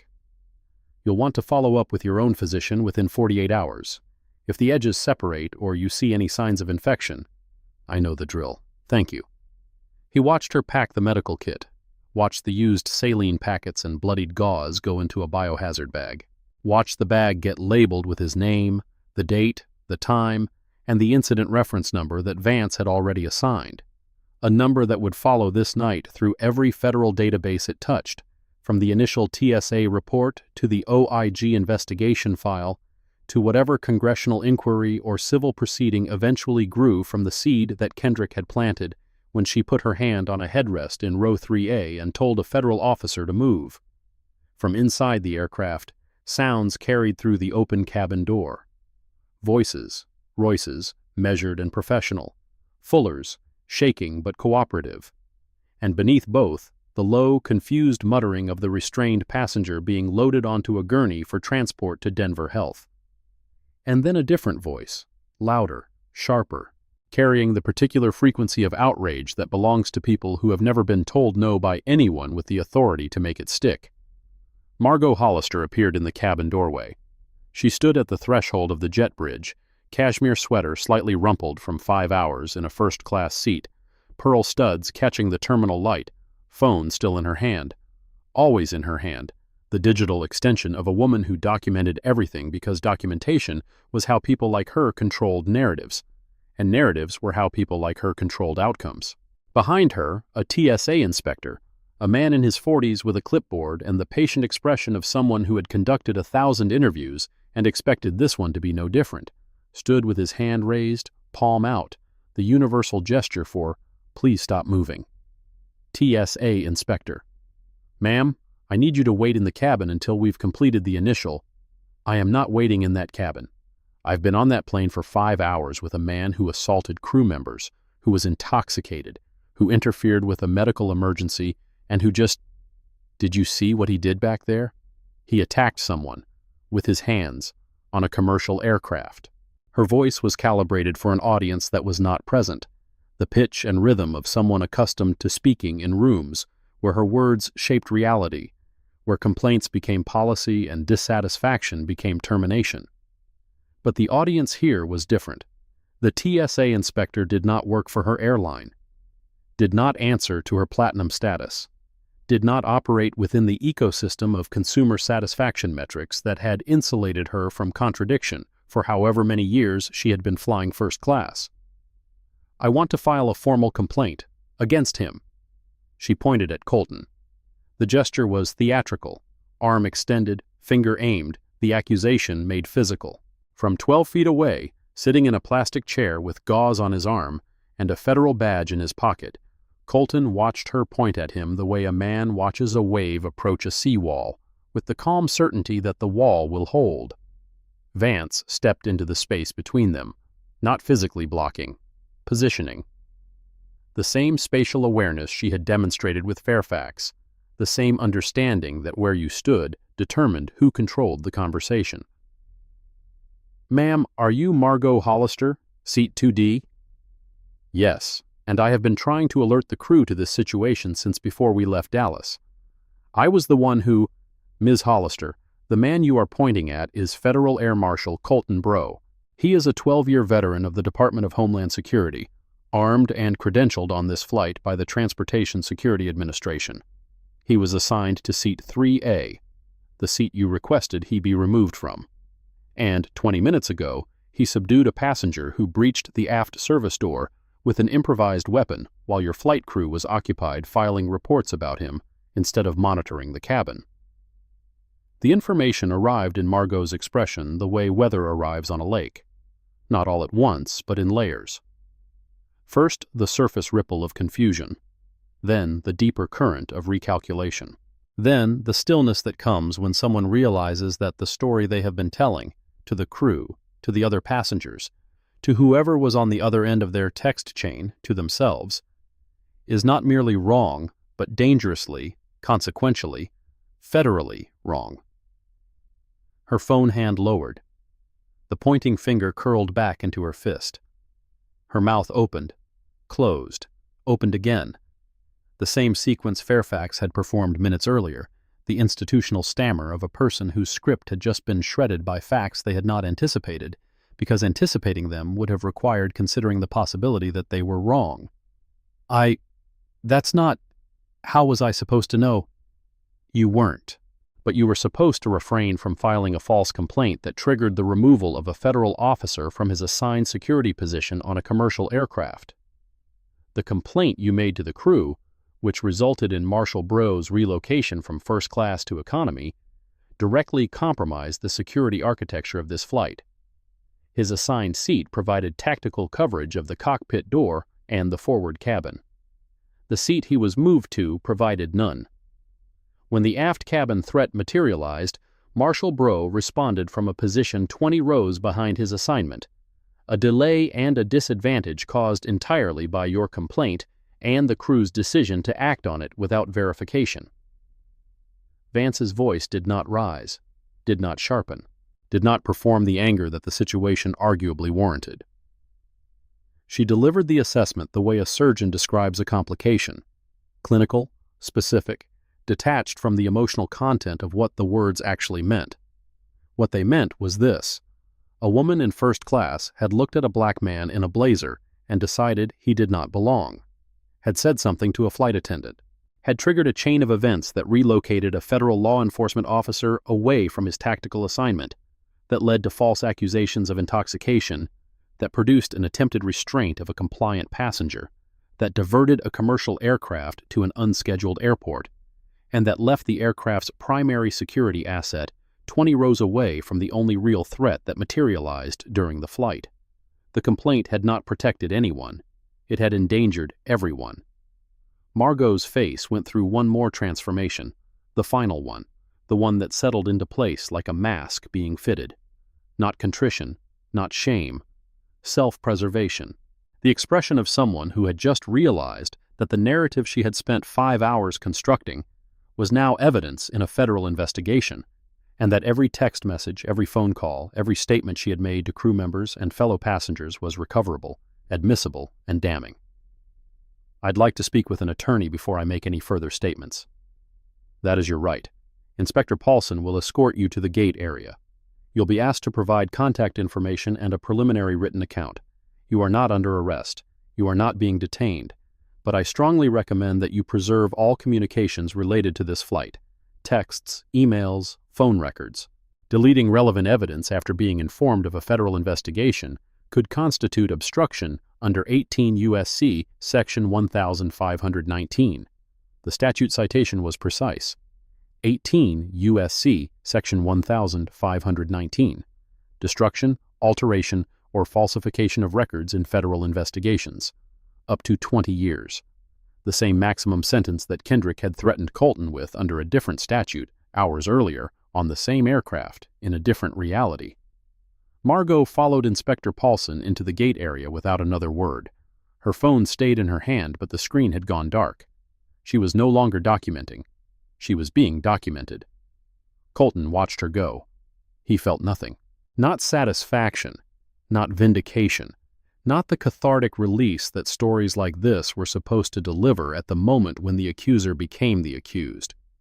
He felt tired, the bone-deep fatigue of a man who had been awake for 22 hours, who had been profiled, relocated, accused, threatened, restrained, cut, and exonerated in the span of a single shift, and who knew, with the certainty of 12 years in a system that protected its own, that exoneration was not the same as resolution. The reveal was over. The investigation was beginning, and investigations, in Colton's experience, were where justice went to be negotiated, down to something the institution could survive. At 3:41 a.m., Vance entered the cockpit. Colton was not present for the conversation. Protocol required the flight deck to remain restricted, but the CVR captured every word, and the transcript would eventually be included in the OIG preliminary report filed 11 weeks later under case number DHS-OIG-2024-IR-00847. The relevant portion was 7 minutes and 14 seconds long. Vance identified herself. Informed Captain Pratt that the passenger he had diverted to remove was Federal Air Marshal Colton Breaux, assigned to his flight under TSA protocols that Pratt had been briefed on before departure. She referenced the Form 4509, the notification document that had been in Pratt's briefing folder since before pushback. What followed, according to the transcript, was a silence lasting 11 seconds. Then Pratt's voice, measured, careful, the tone of a man who had just realized that his diversion log, his crew reports, and his CVR recording were no longer defensive documentation, but potential evidence of professional negligence. I acted on crew reports. Lead Attendant Kendrick identified a disruptive passenger. I followed the procedure outlined in our operations manual for in-flight security threats. Captain, did you review the LEO notification in your briefing folder before departure? Another silence. 6 seconds this time. I reviewed the standard briefing materials. I don't recall specific review of the LEO form. The form lists the marshal's name, seat assignment, armed status, and photograph. It was filed 3 hours before departure and confirmed by your operations center. Had you or your crew consulted it at any point during the flight, the seat reassignment would not have occurred, the incident reports would not have been filed, and this diversion would not have been necessary. With respect, Director, I relied on my crew's assessment of a cabin situation. That's standard. Standard procedure also requires the captain to verify the LEO notification and confirm the armed officer's location with the lead flight attendant before departure. FAA Advisory Circular 1-20-85 is explicit on this point. Did you confirm with Kendrick that she was aware of the armed federal officer in 3A? The CVR transcript recorded a pause of 8 seconds. Then the sound of paper being moved, Pratt reaching for his briefing folder, presumably locating the Form 4509 for the first time since it had been placed there hours earlier in Dallas. The silence that followed that discovery lasted 14 seconds. On a cockpit voice recorder, 14 seconds of silence was an eternity. It was the sound of a captain understanding that the document he should have read before departure was the document that would have prevented everything that happened after it. I see it now. The CVR preservation order has been filed. Your flight data recorder and cockpit voice recorder are subject to federal hold effective immediately. Do not access, overwrite, or tamper with either device. A maintenance crew will be on site within the hour to secure them. Vance exited the cockpit at 3:48 a.m. She found Colton in the gate area, sitting in the same plastic chair, gauze on his arm, field notebook open on his knee. He was writing, adding entries to the timeline he had started on the aircraft, extending the record through the jet bridge reveal, the Fairfax confrontation, the Hollister notification, the paramedic treatment. She sat beside him, not across from him, beside him. The positioning was deliberate, not interrogator and subject, colleague and colleague, the spatial grammar of institutional solidarity, offered in a moment when solidarity mattered more than hierarchy. How are you doing, Marshal? Documenting. I meant physically. 3-inch laceration, no muscle involvement, no tendon damage. I've had worse from a broken coffee mug. She almost smiled. Almost. I need your written statement within 24 hours. OIG will open a formal investigation. That's automatic when a credentialed officer is involved in an in-flight use of force. But the scope is going to expand. The seat reassignment, the planted vodka bottle, the false intoxication accusation, the attempted restraint, the crew's failure to consult the LEO notification, all of it falls under potential violations of 49 U.S.C. Section 46,500, 4 and 18 U.S.C. Section 242. 18 U.S.C. Section 242, deprivation of rights under color of law, a federal criminal statute that applied when someone acting under governmental or quasi-governmental authority willfully deprived another person of constitutional rights. Flight crew members on commercial aircraft operated under federal authority. Their power to restrain, remove, and detain passengers was delegated by statute. Using that power to target a passenger based on race, without legal justification, while ignoring federal notification documents that identified the passenger as a law enforcement officer, that was not a customer service failure. It was potentially a federal crime. But Potentially was the word that mattered, because the distance between a potential violation and an actual prosecution was measured not in evidence but in institutional will, the willingness of a U.S. Attorney's office to pursue charges against airline employees, to navigate the political complexity of a case that involved race, federal authority, and the commercial aviation industry, to invest the resources required to prove willfulness beyond a reasonable doubt in a system where reasonable doubt was the currency that defendants spent most freely. Colton knew this. He had testified in federal cases, had watched prosecutors decline charges on strong evidence because the political calculus did not favor prosecution, had seen administrative discipline substituted for criminal accountability because suspension was cheaper than trial and retraining was easier to explain to the press than a conviction. What's the realistic timeline? OIG preliminary report 8 to 12 weeks. If they refer to the U.S. attorney, another 4 to 6 months before charging decisions. The airline will launch an internal investigation, separate track, faster, but designed to protect the company more than to establish truth. Expect a settlement offer within 90 days. Expect the crew to be placed on administrative leave within the week. Not fired, not yet. The union will intervene. Qualified immunity arguments will be raised for the civil side, though 42 U.S.C. Section 1983 only applies to state actors, and the crew were operating under federal delegation, which complicates the analysis. She delivered the timeline the way a doctor delivers a prognosis. Accurate, clinical, unvarnished. No promises of swift justice.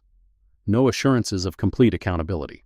Just the procedural reality of a system that moved at the speed of paperwork and settled at the speed of institutional self-preservation. And the CVR? Preserved. The magistrate's order covers the full flight duration.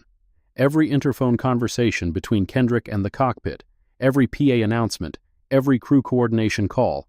It's all on the recorder. The crew doesn't know yet that the CVR captures interphone channels. Most crew members think it only records cockpit conversation.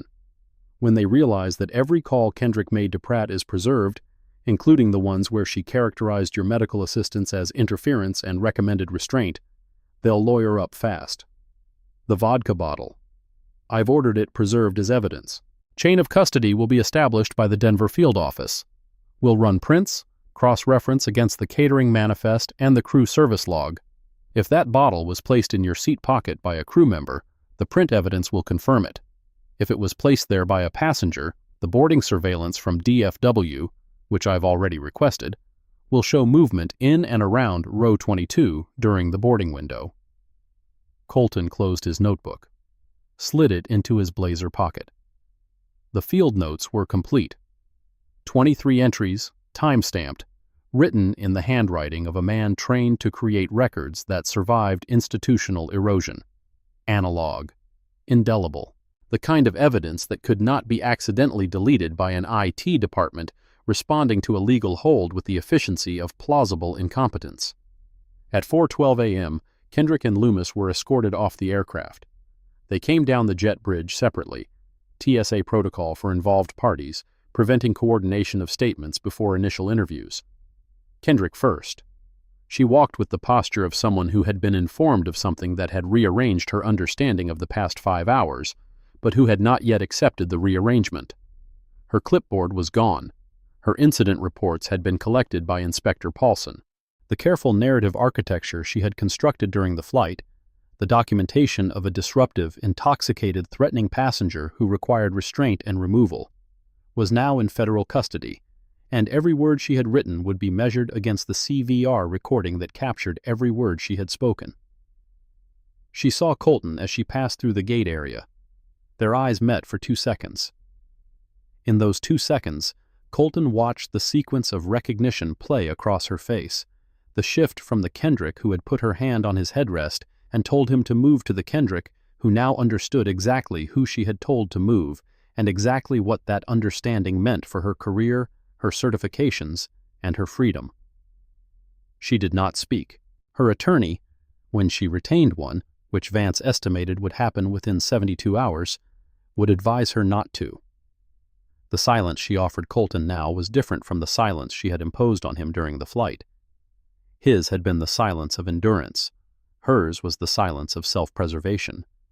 Loomis came next, younger, less composed, the kind of man whose confidence was borrowed from institutional backing, and who discovered, in its absence, that he had very little of his own. He walked past Colton without looking, not the deliberate avoidance of Kendrick, but the reflexive aversion of someone who could not face the person he had escorted to a bathroom like a prisoner 90 minutes ago. Both were placed in separate interview rooms in the TSA field office, windowless rooms with tables, chairs, and recording equipment. Standard, procedural. The rooms where narratives went to be tested against evidence, and where the distance between what happened and what was reported became measurable in transcript pages. At 4:27 a.m., Colton called his supervisor, FAMS, Special Agent in Charge. Terrence Collier answered on the second ring, the response time of a man who had been awakened by dispatch 30 minutes earlier and had spent the interval reviewing Colton's personnel file, the flight assignment log, and the initial incident summary transmitted by Vance's office. SAC Collier, it's Breaux. Marshal, I've been briefed on the broad strokes. You all right? Laceration, treated on scene. I'll need a follow-up within 48 hours per the injury protocol. Done. I'm sending the duty officer to Denver to take your formal statement. He'll be there by 0800. In the meantime, Colton, off the record. Are you all right? The question was asked twice because it meant two different things. The first time was procedural, a supervisor confirming an officer's physical status. The second time was human, a man asking another man whether the thing that had been done to him had left damage that gauze and butterfly strips could not reach. Colton paused. The gate area was quiet. The janitor had moved to the next concourse. The overhead lights buzzed. Through the terminal windows, the first suggestion of dawn was beginning to appear on the eastern horizon, a thin line of gray separating the darkness of the plains from the darkness of the sky. There was a girl on the flight, unaccompanied minor, about 9 years old, braided hair, purple backpack. She watched the whole thing, the seat change, the accusations, the restraint attempt, the takedown. She watched all of it. Colton. She looked at me, sir. After the takedown, she looked at me the way my grandmother used to look at the terminal floors after she finished mopping them, like she was measuring the distance between what was clean and what would get dirty again. Collier was quiet for 4 seconds. We're going to handle this right. OIG, FAMS internal review, the whole apparatus. You did everything by the book, and the book is going to protect you. The book is going to document me. Whether it protects me depends on who reads it. He hung up, set the phone on the armrest of the plastic chair, stared at the gate area, the empty seats, the dark monitors, the boarding door still connected to an aircraft that was no longer going to Seattle tonight. At 5:09 a.m., a sound interrupted the quiet. Footsteps, small, quick. The sound of sneakers on terminal tile, not the heavy tread of adults moving through the concourse, but the light, rapid steps of a child who had been released from a confined space and was covering ground with the urgent energy of someone who had been sitting still for too long. The girl from 8D appeared at the end of the gate area. She was being escorted by a gate agent, a woman with a name tag and a walkie-talkie, and the harried expression of someone managing an unaccompanied minor during an unscheduled diversion at 4 a.m. The gate agent was speaking into her walkie-talkie, coordinating rebooking, arranging for the girl's receiving party in Seattle to be notified of the delay. The girl was not listening to the gate agent. She was looking at Colton. She stopped 10 feet away. The purple backpack hung from one shoulder. The book with the spaceship on the cover was tucked under her arm. Her braids were slightly disheveled from 5 hours of leaning against a headrest, and her eyes carried the particular clarity of a child who had not slept, not because she could not, but because she had been too busy watching something she did not yet have the vocabulary to describe. She looked at his arm, at the gauze, at the badge that was still visible in the open credential case on the chair beside him, at his face. You're not just a passenger. It was not a question. It was a conclusion. arrived at through 5 hours of observation, processed through the logic of a 9-year-old who understood cause and effect, even when the adults around her pretended the effects had different causes. "No, ma'am, I'm not." I knew. She did not say what she knew or when she knew it. She did not need to. The statement was complete, a declaration of the thing she had been keeping score of since the moment Kendrick had walked past row 22 and Colton had caught the girl's eye for the first time. She had been watching, she had been measuring, and she had arrived at an answer that every adult on the aircraft, Kendrick, Loomis, Pratt, Margot, Fairfax, had failed to reach because they had started from a premise that made the answer invisible. They had looked at Colton and seen a problem. She had looked at him and seen a person. And because she had seen a person, she had been able to see everything else: the competence, the restraint, the authority held in reserve, the dignity maintained under conditions designed to strip it. The gate agent touched the girl's shoulder. "Sweetie, we need to get you to the rebooking counter. Your mom's been called. She knows you're safe." The girl adjusted her backpack, tucked the book tighter under her arm, looked at Colton one more time. "My mom says people show you who they are. You just have to watch long enough." Then she turned and followed the gate agent down the concourse, sneakers squeaking on the tile, purple backpack swaying with each step, growing smaller in the terminal light until she rounded a corner and was gone. Colton sat in the plastic chair and watched her disappear. He thought about his grandmother, about Terminal B, about mops and first-class passengers and the windows that divided the world into people who were seen and people who were not. He thought about the girl's mother, whoever she was, wherever she was, waiting by a phone in Seattle at 4 a.m. for a call telling her that her daughter's flight had been diverted and that her daughter was safe, and that the reason she was safe was a man who had been treated as the opposite of safe by every authority figure on the aircraft. He thought about the word the girl had used. Knew. Past tense. Not "I suspected" or "I wondered" or "I thought maybe." Knew. The certainty of a child who trusted her own eyes more than the explanations of adults because her eyes had shown her something the explanations could not accommodate. He thought about what that certainty would become. Whether it would survive the years ahead, the accumulation of encounters that would teach her to doubt what she saw, to accept narratives that contradicted her observations, to believe that the system's conclusions were more reliable than her own. Whether the clarity she carried now would be worn down by the same institutional erosion that had turned his grandmother's daily experience into endurance and his own career into a series of documented indignities separated by stretches of invisible competence. He did not know, but he knew that she had seen him, and that seeing, the simple, unfiltered act of a child watching a man be who he was despite being told he was something else, was worth more than the badge, the gun, and the credential case combined. It was worth more because it could not be issued or revoked. It was hers. If this story has you on the edge of your seat right now, hit that subscribe button. What comes next will reshape everything you think you know about how these stories end. 11 weeks later, the Office of Inspector General published its preliminary findings. Case number DHS-OIG-2024-IR-00847. 73 pages. Classified as an investigative summary with recommendations for further action. The document was not public.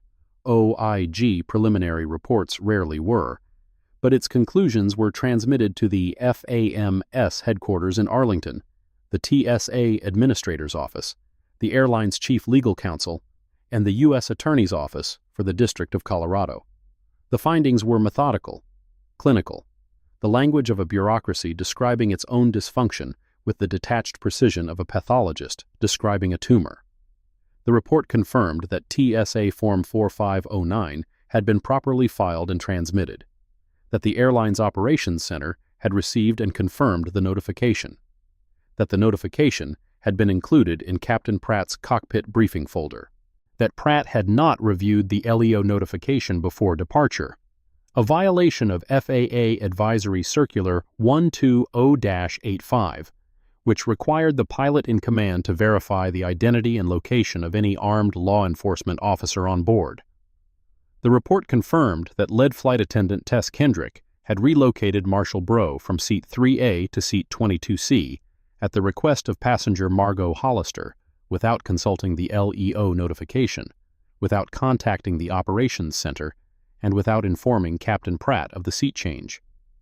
The relocation had compromised the security positioning established by FAMS protocols and had placed the armed officer in a location that impeded his ability to respond to threats in the forward cabin. The report confirmed that a vodka mini bottle had been recovered from seat pocket 22C. Fingerprint analysis identified prints belonging to Flight Attendant Derek Loomis on the bottle's body and cap. No prints belonging to Marshal Breaux were found. The catering manifest for the economy cabin listed 42 mini bottles loaded at DFW. 41 were accounted for through passenger purchases and complimentary service records. The 42nd matched the bottle recovered from Breaux's seat pocket. The OIG concluded that the bottle had been placed in the seat pocket by a crew member, most likely Loomis, between the time of Marshal Breaux's relocation and the commencement of economy drink service.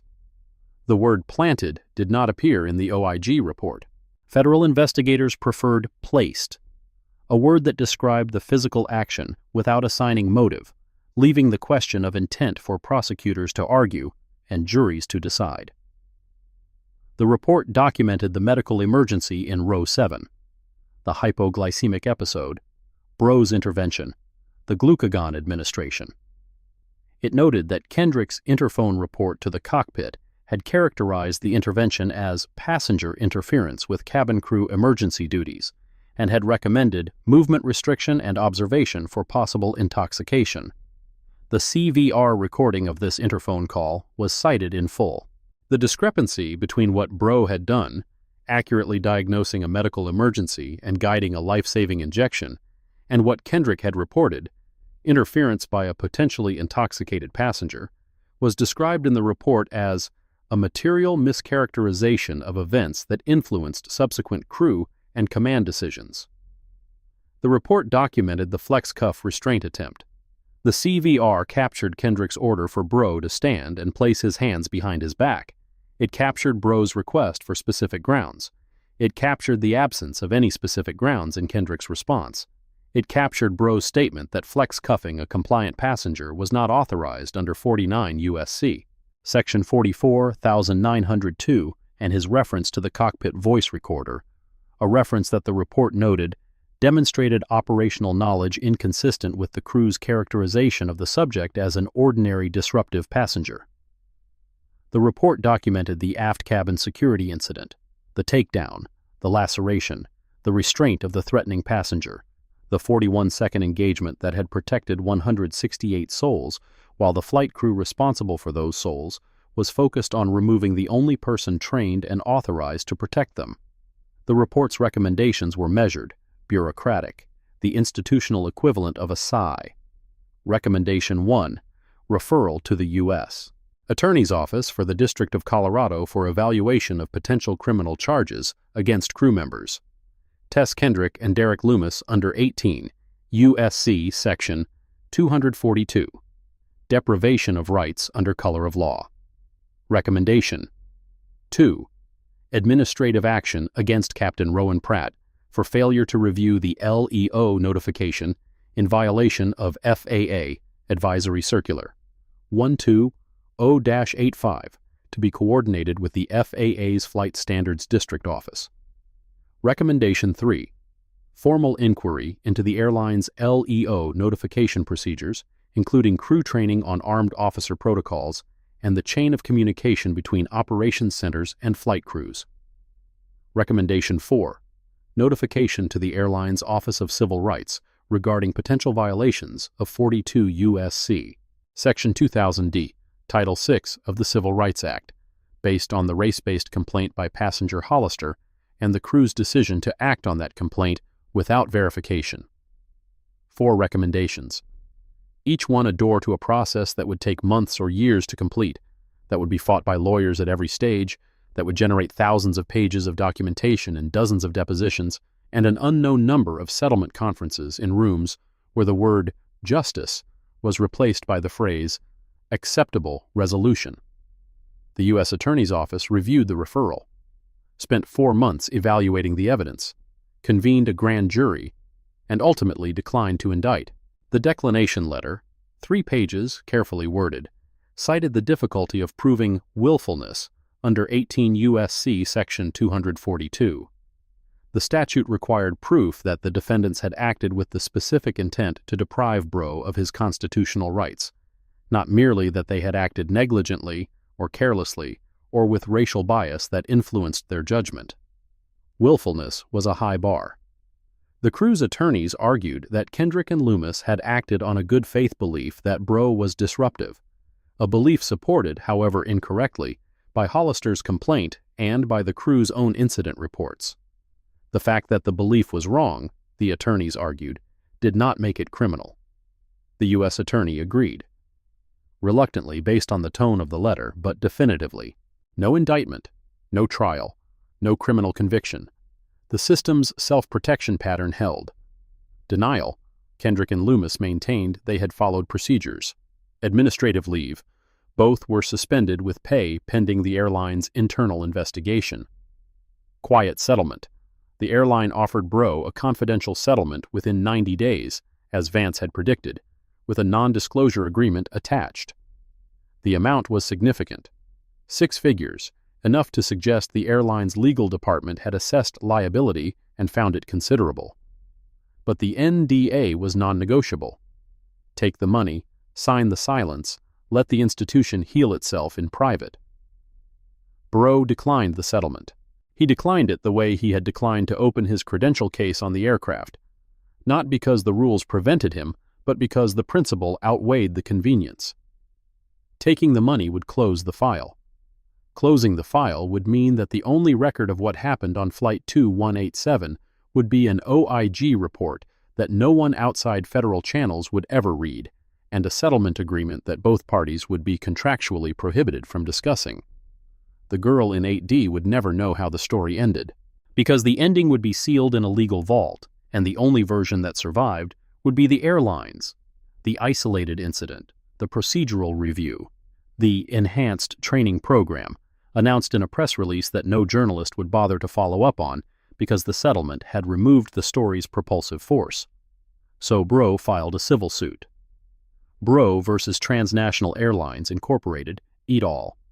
Case number 1:24-CV-02891, United States District Court for the District of Colorado.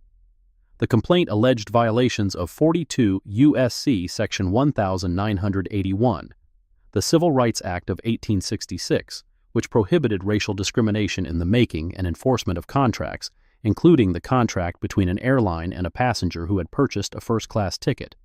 It alleged violations of 42 U.S.C. Section 2000D, Title VI, prohibiting discrimination by entities receiving federal financial assistance, which every commercial airline did through TSA, screening subsidies, and FAA operational support.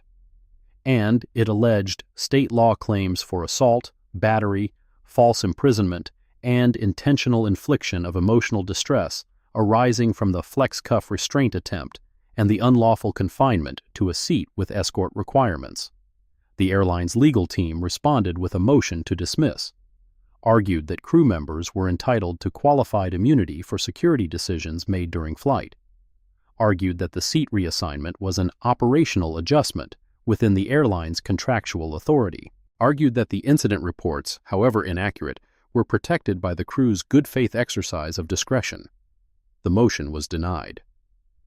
Judge Elaine Okoro of the District of Colorado, a 12-year veteran of the federal bench, wrote a 14-page opinion that dismantled the airline's arguments with the methodical precision of someone who had read the CVR transcript and the OIG report and the fingerprint analysis of the vodka bottle, and who was not inclined to let institutional language obscure institutional failure. The opinion noted that qualified immunity applied to government actors, not private airline employees operating under federal delegation. It noted that operational adjustment was not a legal defense for race-based seat reassignment. It noted that good faith required, at minimum, consulting the documents available to the decision-maker, and that Kendrick's failure to review the LEO notification was not a good faith exercise of discretion, but a failure to perform a basic duty that every lead flight attendant was trained to perform. The case survived the motion. Discovery began. Depositions were scheduled. The airline's legal costs mounted. And somewhere in a corporate conference room in Dallas, the same executives who had authorized Fairfax to meet the diverted aircraft with trespass proceedings were now authorizing a second settlement offer, larger, more flexible on the NDA terms, accompanied by a commitment to policy changes that the airline's public relations department could announce without admitting wrongdoing. Breaux' attorney, a civil rights litigator named Odessa Grant, who had spent 20 years suing institutions that mistook settlements for accountability, presented the offer. Recommended considering it. Not because the case was weak. It was strong. Possibly the strongest airline discrimination case she had handled, but because trials were uncertain, appeals were expensive, and the policy changes the airline was offering had the potential to affect more people than a verdict. What are the policy changes? 3 items. First, mandatory crew review of the LEO notification before departure, with a sign-off sheet countersigned by both the lead flight attendant and the pilot in command. Second, a prohibition on passenger-initiated seat reassignments without operational justification, documented in writing and approved by the operations center. Third, implicit bias training for all cabin crew, developed in consultation with an external civil rights organization, mandatory every 18 months. Enforcement? That's where it gets thin. The airline commits to implementing the policies. Compliance is self-reported, no external monitor, no federal oversight, no penalty for non-compliance beyond whatever PR consequences emerge if someone finds out. Colton was quiet for a long time. He sat in Grant's Denver office, a converted Victorian on Capitol Hill, bookshelves lined with federal reporters and civil rights case histories, the walls bearing framed newspaper clippings of verdicts that had changed policies and settlements that had changed nothing. He thought about the girl, about what she had seen and what she had said and what she would remember. He thought about his grandmother, who had watched policies come and go at Louis Armstrong International for 31 years, diversity initiatives, sensitivity training, employee appreciation weeks, and who had continued mopping the same floors under the same fluorescent lights while the policies accumulated in binders that nobody opened. He thought about the CVR transcript, about Kendrick's voice, preserved on magnetic tape, saying passenger interference when she meant black man who knew more than I expected.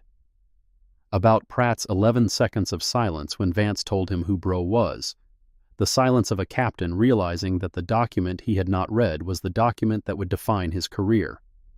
About Margot's finger pointing at him across the gate area, the gesture of a woman whose complaint had nearly cost 168 people their safety. Take the settlement, with 2 conditions. Name them. The NDA does not cover my personal account. I can speak publicly about what happened to me. The airline can protect its internal documents, its employee names if they choose, its proprietary procedures. But my experience, what was done to me, how I responded, what the investigation found, that stays mine. I will not sign away the right to tell my own story. And the second? The policy changes include an external compliance review, annual, conducted by a third-party civil rights organization, not the airline's own HR department. Results reported to the DOT Office of Aviation Consumer Protection. If the airline fails to implement the changes they're committing to, there's a mechanism for accountability that doesn't depend on the airline holding itself accountable. Grant presented the conditions. The airline's legal team countered. Negotiations extended through 3 more sessions over 6 weeks. The NDA language was redrafted 7 times. The external compliance provision was resisted, softened, restructured, and eventually accepted in a form that satisfied neither party completely, a biennial review, not annual, conducted by a mutually agreed-upon organization, not Breaux' choice alone, with findings reported to the DOT, but classified as advisory, not binding. The settlement was signed on a Tuesday afternoon, 9 months after Flight 2187 pushed back from Gate C-31 at DFW. The amount was not disclosed. The policy changes were announced in a press release that used the phrase enhanced crew protocols and did not mention Colton Breaux by name. The biennial review provision was buried in the 15th paragraph of a 19-paragraph document that no reporter read past the 7th paragraph because the headline, "Airline Announces New Crew Training Initiatives," did not suggest a story worth pursuing. Kendrick was terminated 4 months after the settlement. Not for the Flight 2187 incident specifically. The airline's internal investigation had concluded with a finding of procedural noncompliance rather than racial discrimination, a distinction that protected the company from vicarious liability while allowing it to take action against the employee. She filed a wrongful termination grievance through her union. The grievance was pending when the OIG report was finalized. It remained pending 18 months later. The system moved at the speed the system chose. Loomis resigned before the internal investigation concluded. His resignation letter cited personal reasons. The fingerprint evidence from the vodka bottle was never addressed in any public forum. The OIG report was not public, the criminal referral was declined, and the civil settlement included no admission of wrongdoing. The bottle existed in the federal record as a documented fact without a documented consequence. Evidence without accountability. The forensic equivalent of a tree falling in a forest where the microphones had been turned off. Captain Pratt received a letter of reprimand from the FAA's Flight Standards District Office, a formal notation in his file for failure to comply with Advisory Circular 120-85. The reprimand did not affect his certification, his seniority, or his flight status. He continued flying for the airline. The briefing folder protocol was updated. Whether Pratt read the updated protocol with more attention than he had read the original was a question the system did not ask because the system had already provided its answer. A letter in a file, a box checked, a process completed. Margot Hollister was never charged. Her complaint to the flight crew, however destructive in its consequences, was protected speech under the airline's passenger communication policies. She could not be criminally prosecuted for telling a flight attendant that a man in first class made her uncomfortable. The discomfort was real. It just had nothing to do with safety and everything to do with the conviction that certain faces did not belong in certain seats. She was listed as a witness in the OIG report. Her deposition in the civil case was taken, but never used at trial because the case settled. Her name appeared in Colton's field notebook, in the CVR transcript, and in the federal record, preserved in the amber of bureaucratic documentation, where it would remain until the file was archived and the archive was forgotten and the forgetting was complete. The system's self-protection pattern held. It always held. Not because the system was designed to fail, but because the system was designed to survive, and survival required metabolizing its own mistakes, converting them into procedural adjustments, training modules, settlement figures, and press releases that absorbed the shock of accountability without transmitting it to the structures that had produced the failure in the first place. Colton Breaux returned to duty 6 weeks after the settlement. His forearm healed. The scar was visible, a thin white line running 3 inches along the outer aspect of his left forearm, the kind of mark that people noticed but did not ask about because the man who carried it did not invite questions. He flew 743 flights in the year following Flight 2187. Red-eyes, coast-to-coast, regional hops, international legs. He sat in first class, in the seats assigned to him by the TSA notification system, in the positions that gave him tactical coverage of cockpit doors and forward galleys, and the 6 rows where threats were most likely to materialize. He was never moved again. Not because the policies had changed. Not because the system had reformed. Not because the airline's enhanced crew protocols and biennial compliance reviews and implicit bias training had transformed the institutional reflexes that had put a hand on his headrest and told him to move. He was never moved again because, on every flight he boarded after Flight 2187, he made a point of introducing himself to the lead flight attendant before departure, not by showing his badge, Protocol still prohibited casual disclosure, but by stating his name, his seat assignment, and a single sentence that conveyed everything the LEO notification contained without revealing what it was. "I'm Colton Breaux, seat 3A. I'm in the system. You'll want to check your briefing folder." The sentence worked, every time. Not because it was clever, but because it was clear. The verbal equivalent of his grandmother's mop strokes, precise and thorough, leaving no corner uncovered, no surface unexamined, no assumption unchallenged. He carried her photograph in his overnight bag. He carried the field notebook in his blazer pocket, the same notebook, the same handwriting, the same analog persistence that had documented Flight 2187, and that continued to document every flight thereafter. Not because he expected trouble, but because the absence of expectation was not the same as the absence of readiness. And readiness, the quiet, patient, unannounced kind, was the only form of authority that could not be revoked by a hand on a headrest. 18 months after Flight 2187, a letter arrived at Colton's apartment in Arlington, Virginia. No return address. Postmarked Seattle. The envelope was small, a greeting card size, cream-colored, the kind sold in drugstore stationery aisles. Inside, a single sheet of lined paper torn from a composition notebook.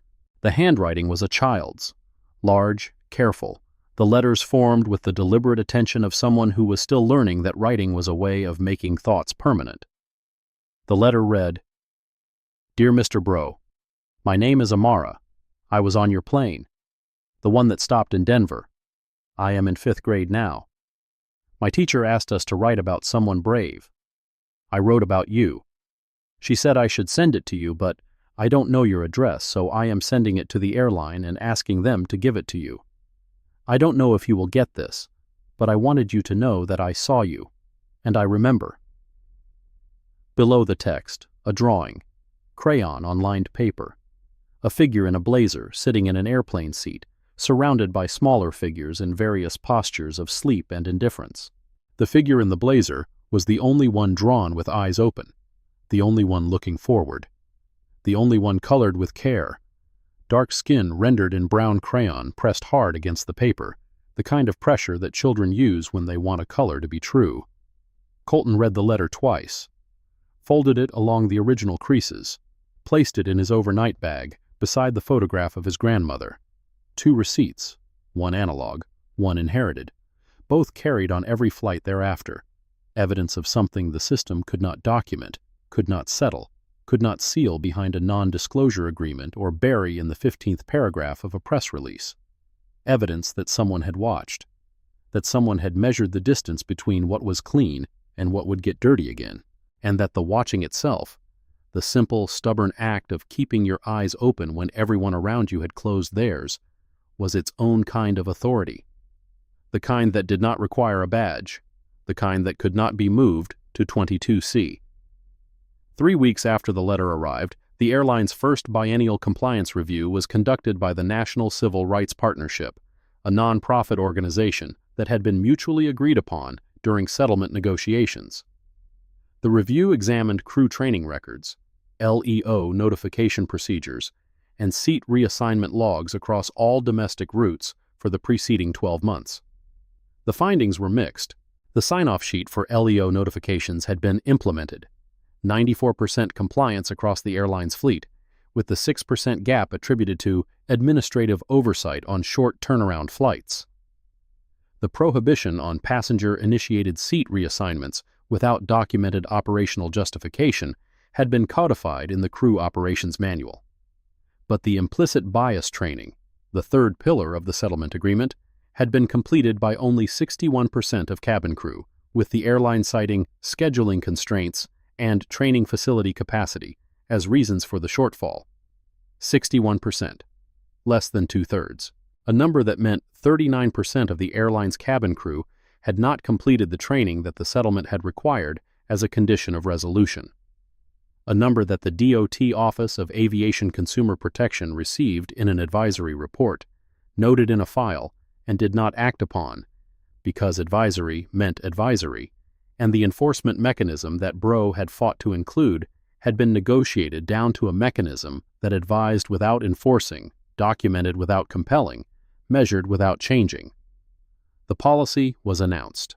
Whether it would be enforced, whether it could be enforced by a system that investigated itself with the rigor of a suspect conducting their own polygraph, was a question that the settlement could not answer because the settlement was designed to close questions, not to open them.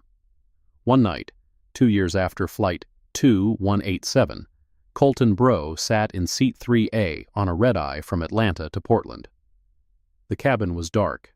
The engines hummed. The passenger beside him slept with a neck pillow and an eye mask, oblivious to the man in the blazer who was scanning exit rows and crew positions and passenger faces with the practiced attention of someone who had done this 789 times and would do it 789 more. His phone buzzed, a text from Collier, his SAC. OIG closed the file today. Final report filed. No further action recommended. Colton read the message, set the phone face down on his tray table. No further action recommended. The federal government's way of saying, we documented everything, we referred what we could, we recommended what was appropriate, and now we are done. The file joins the archive joins the silence joins the pattern.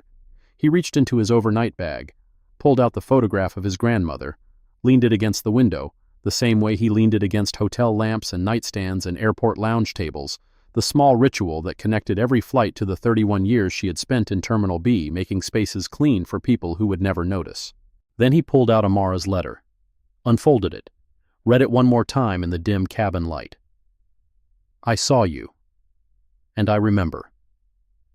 He folded the letter, returned it to the bag, returned the photograph, zipped the compartment closed.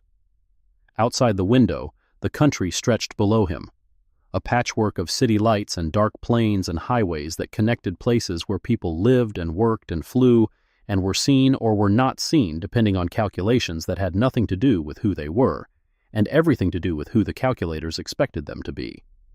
He adjusted his blazer, checked the holster, felt the weight of the Sig Sauer against his ribs, familiar, constant, the second heartbeat that had accompanied him through 789 flights and would accompany him through the next.